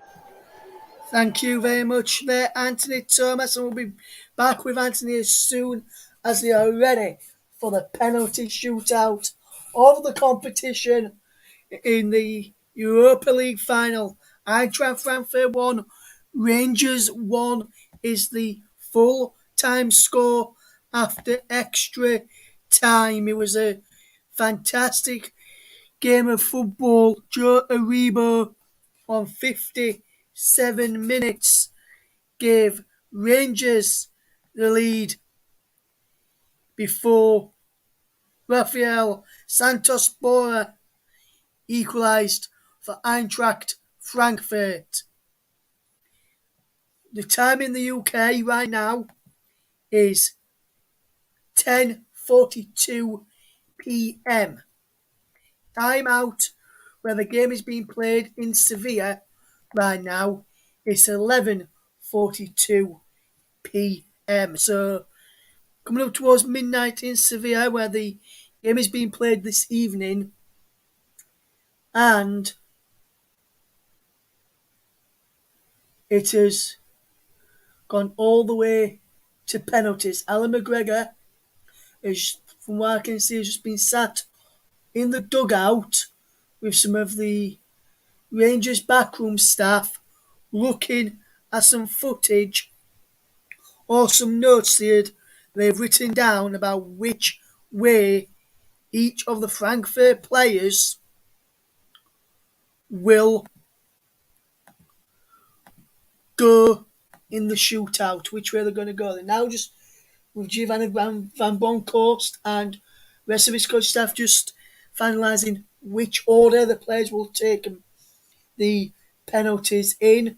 Frankfurt players doing the exact same with their manager. You can see the fans just moving up and down. And just while we wait for the penalties to be taken, as the Rangers players are just moving away, ready to get the penalties underway very, very shortly. Just while we're waiting for that, Anthony, what have you made to the game today? And do you think it's a fair result that it's come to penalties? Yeah, I have to say so. I think it's been two evenly matched sides. I think Rangers have proven that they can play well in Europe away from Ibrox. Frankfurt have had their decent spells in the game as well. So yeah, I think a draw is a fair result. It's obviously never really fair on anyone to decide a game on penalties, but nonetheless, I think I'm not so surprised, to be honest, that we're going the distance. Yes, and we'll be finding out which of these two sides will win the competition very, very shortly. The penalties will be starting up very, very soon as well, and we'll be getting back over to Anthony in just a second or so. I'm just looking at the toss here. They've got the two managers here just having a chat with the captains there as well, just deciding which end they will be taking the penalties at. In the end, here they're just deciding this now, just speaking to both managers. Now, some Rangers fans are getting excited, ready for the penalties as well. Just want to give a big shout out to a friend of the TC Hub, and he did a game for us, one of the Old Firm games earlier on in the season. He's a big Rangers fan, Matthew McCallum.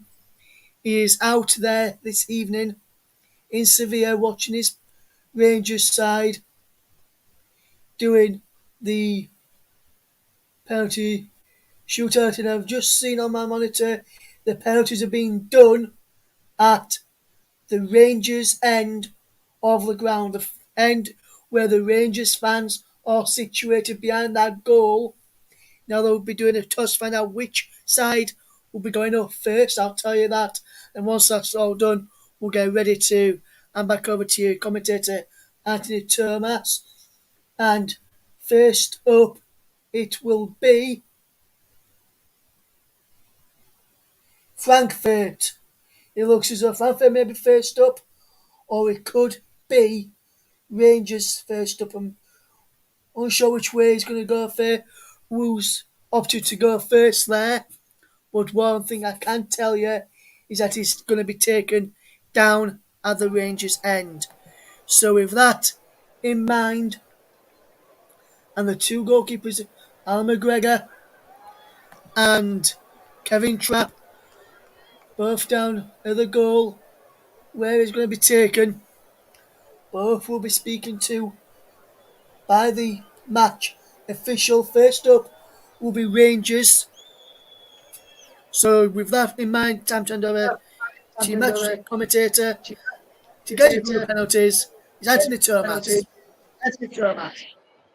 Thank you very much, Russ.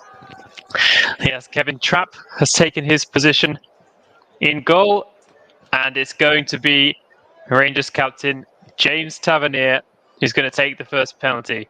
Hardly surprising, dead ball specialist, top scorer in the Europa League, usual penalty taker.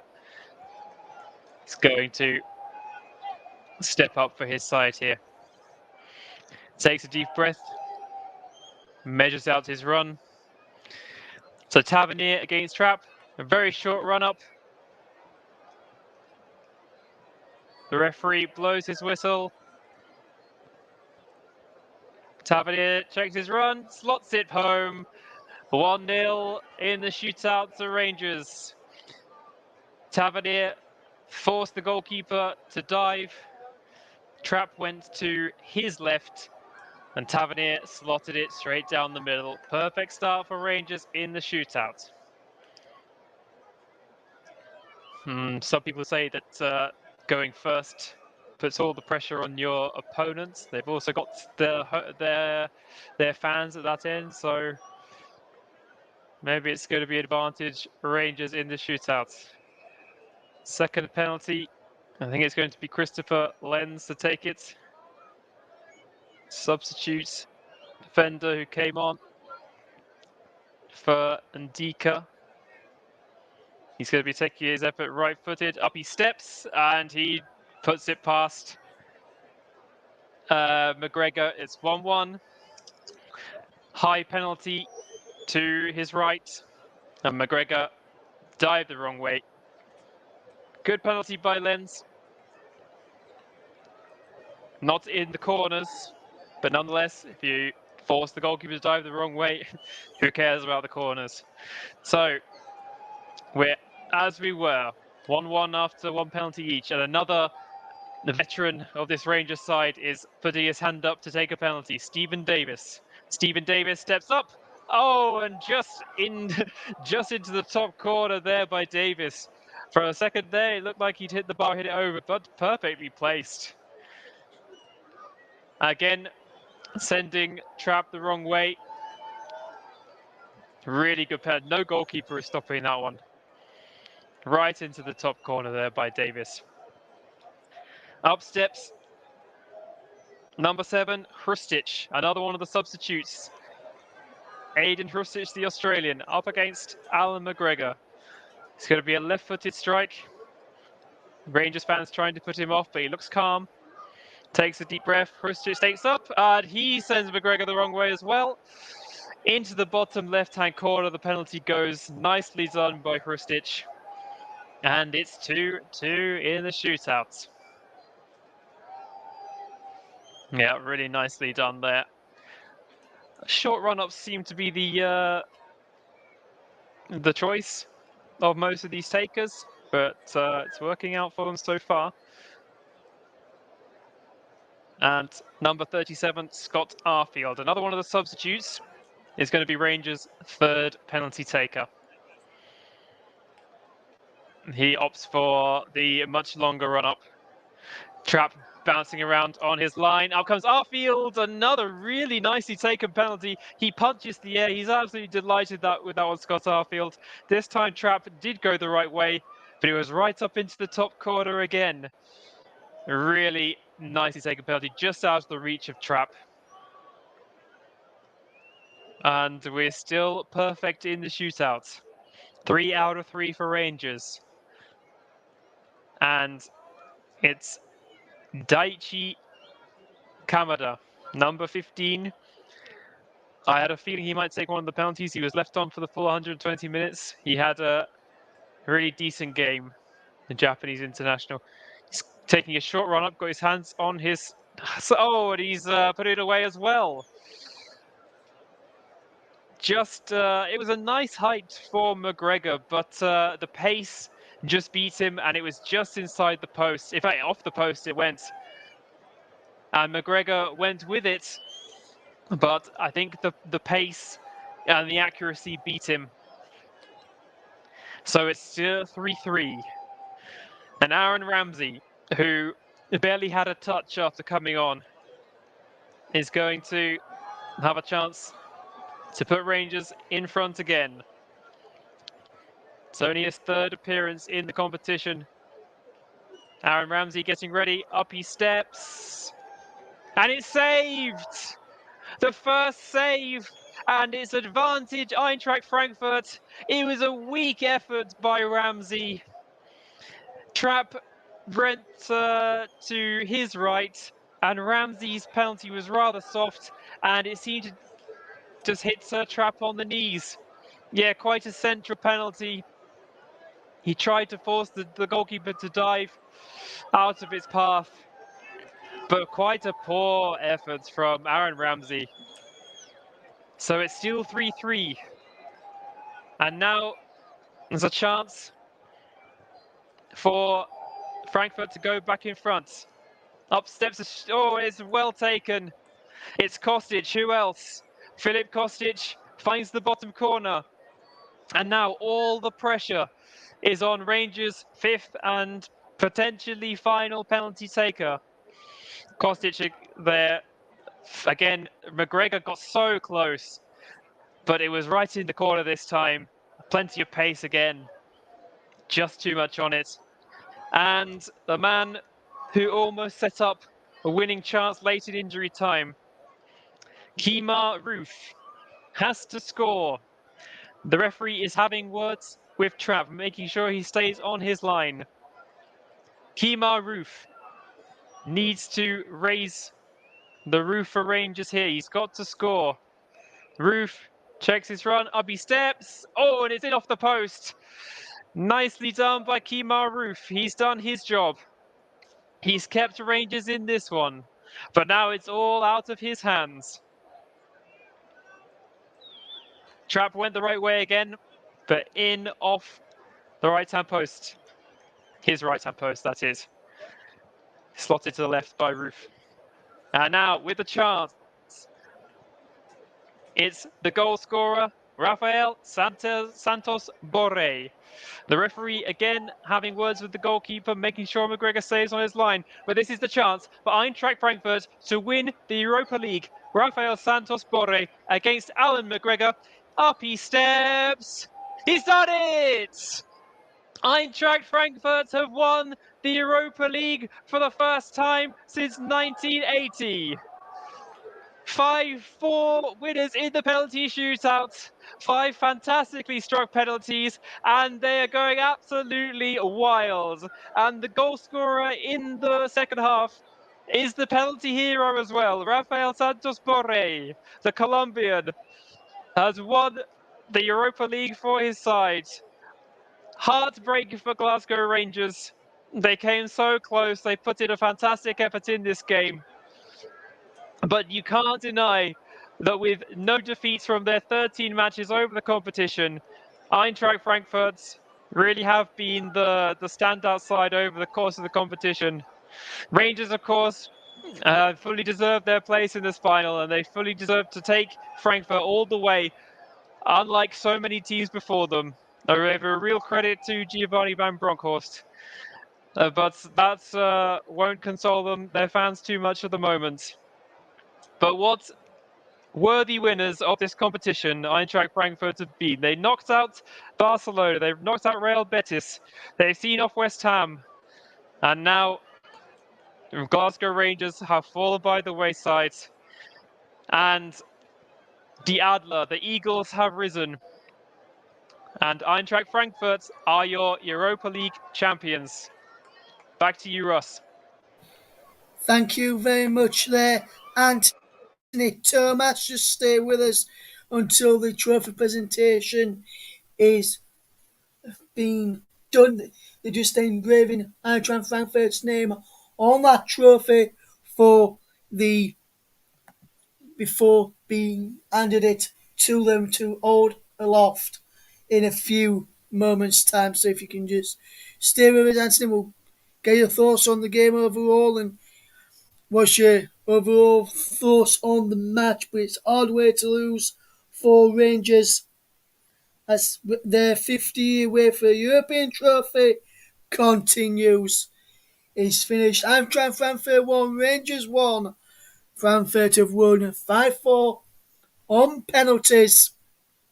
And while we wait for that trophy to be presented to Eintracht Frankfurt, we'll bring in your commentator once more, Anthony Thomas. And Anthony, it's been a fantastic game of football, fantastic to watch. What's your overall thoughts on the game in total come the end of the 120 minutes and penalties this evening, my friend?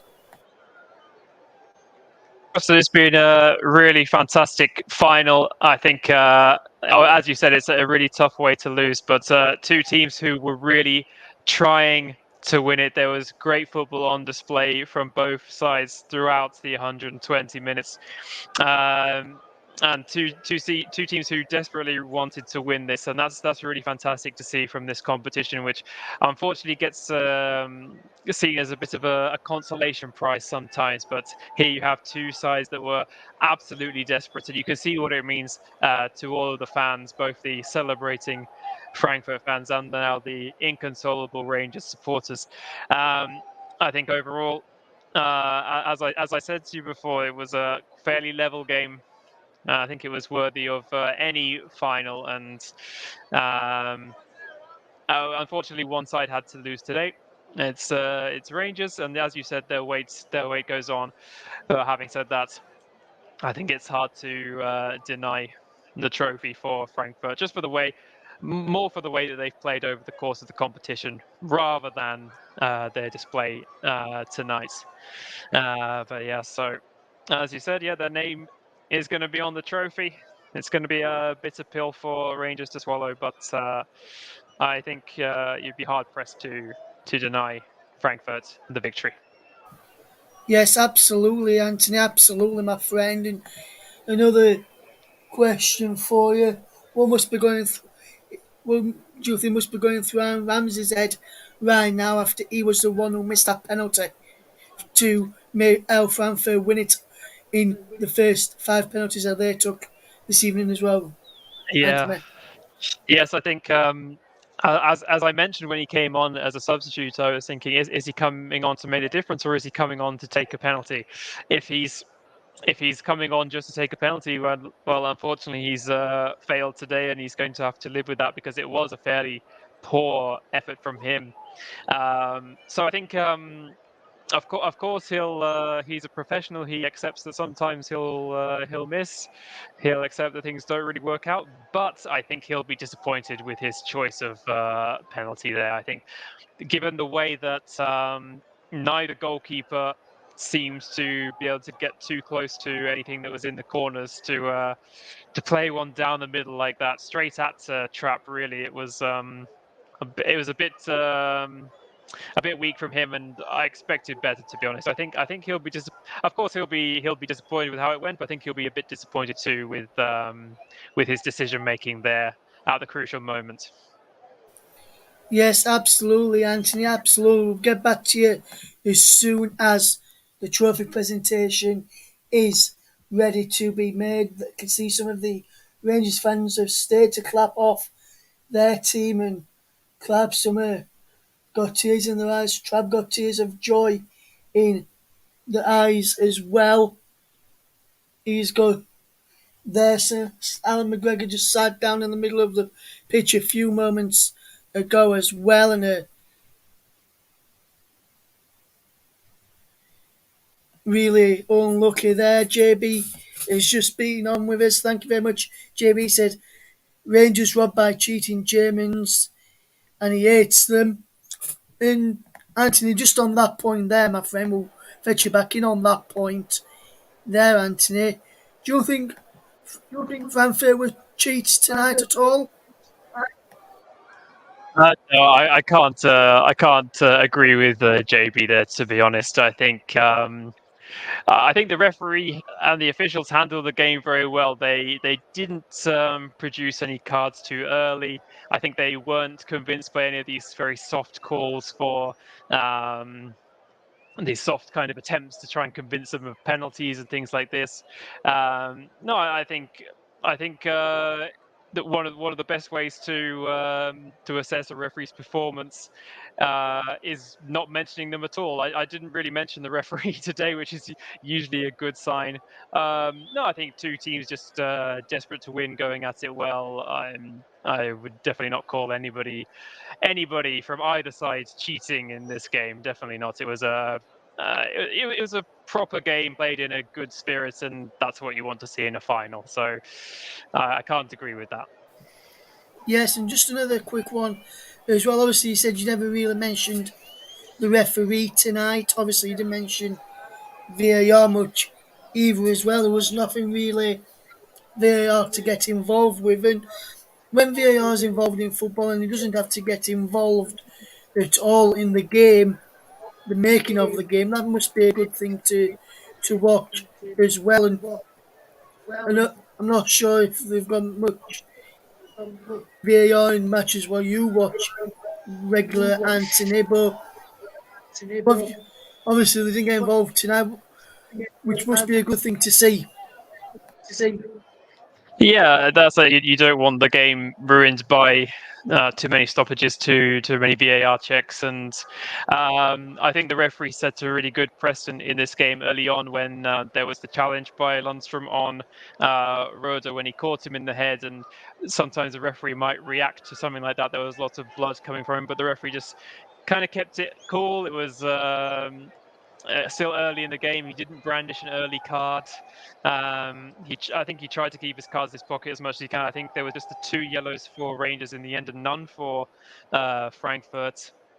So just kind of by setting that tone early on, I think that was really good by the refs. And as I said, when there was a couple of soft appeals for VAR, they weren't buying anything. And yeah, I think I have absolutely no complaints about the officials tonight, which I can't say for a lot of the games I've worked on, but today I definitely can. So all credit to the officials. Yes, absolutely, Anthony, absolutely. As we mentioned there, and JB's come back to it, and obviously I know you didn't see the Frankfurt West Ham semi-final match, as you was covering the Europa League semi-final clash between Roma and Leicester. We says it's referring as well as to how they also cheated West Ham in the semis as well.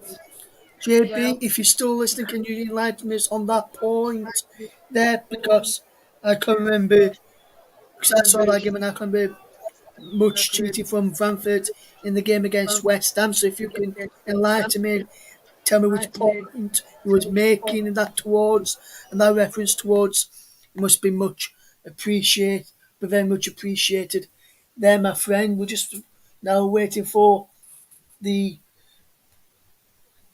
team of Frankfurt and the officials and the Rangers players to go up to get their medals, and then Frankfurt to go up to get the trophy lift. We'll be staying with you till after that trophy lift is done. So JB, like I said, if you can remind us about that, the trophy is now being walked out onto the podium in which Frankfurt will walk up very, very shortly and get their winners' medals and then lift up the Europa League trophy come the end of that. We'll get back to some of the comments as well. JB says the red card for Dawson. JB, with that red card for Dawson, now you mentioned that where it was, I pictured it, and it was a red card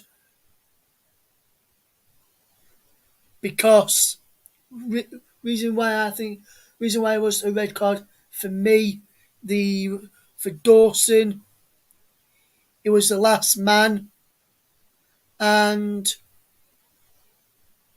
it had to be none other than a red card. We'll go back to your commenting in a minute because right now, in a second, now the officials are just going up to get their medals, and then it'll be Rangers, and then it'll be Frankfurt after that. So, time to hand you back over to guide you through the ceremony for the trophy presentation. It's back to your match commentator, it's Anthony Thomas.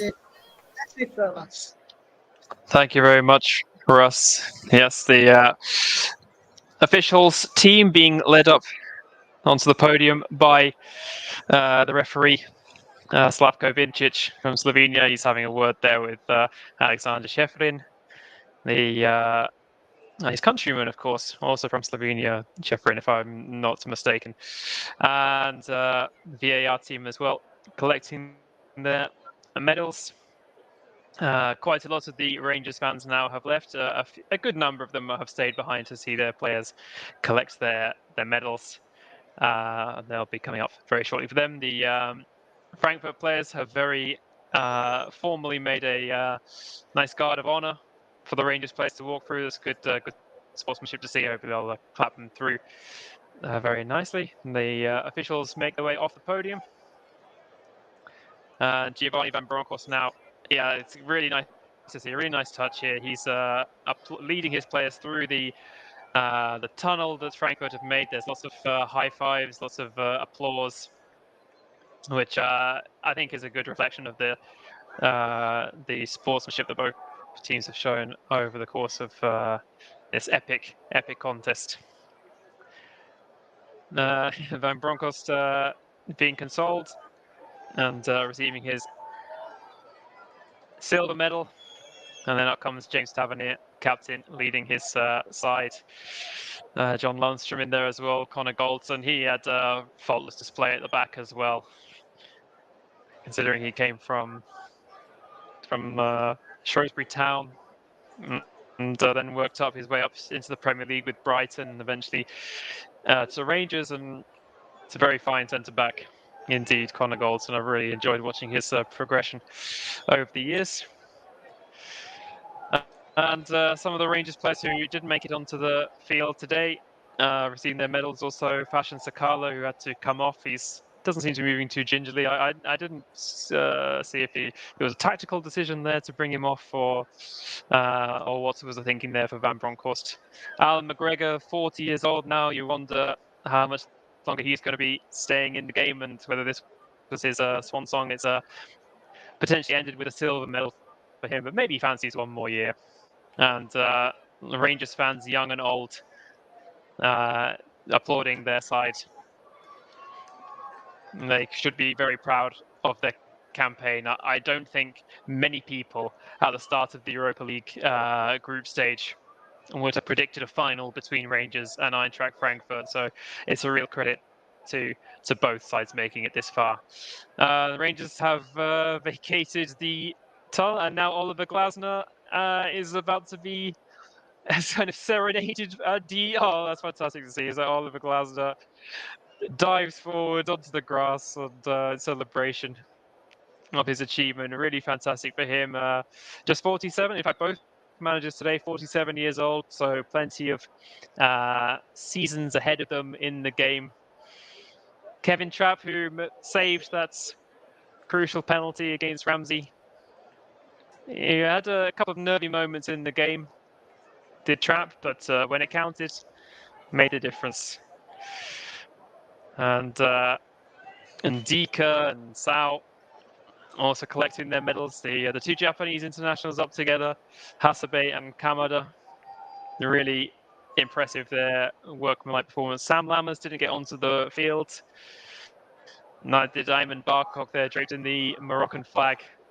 What a performance it was by Kostic. He's being congratulated by Ceferin there, kissing his medal.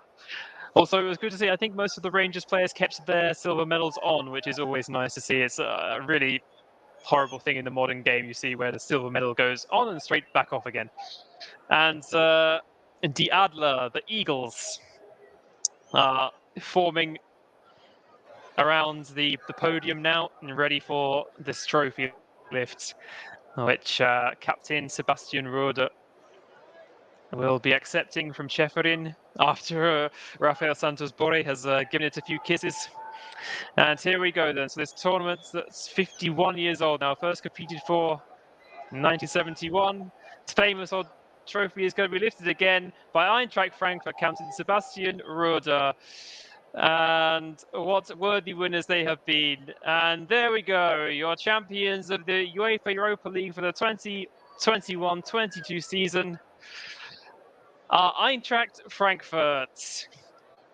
They're dancing, ticker tape, everything you want. All plenty of celebrations. All the backroom team run in to congratulate the team as well and celebrate with them.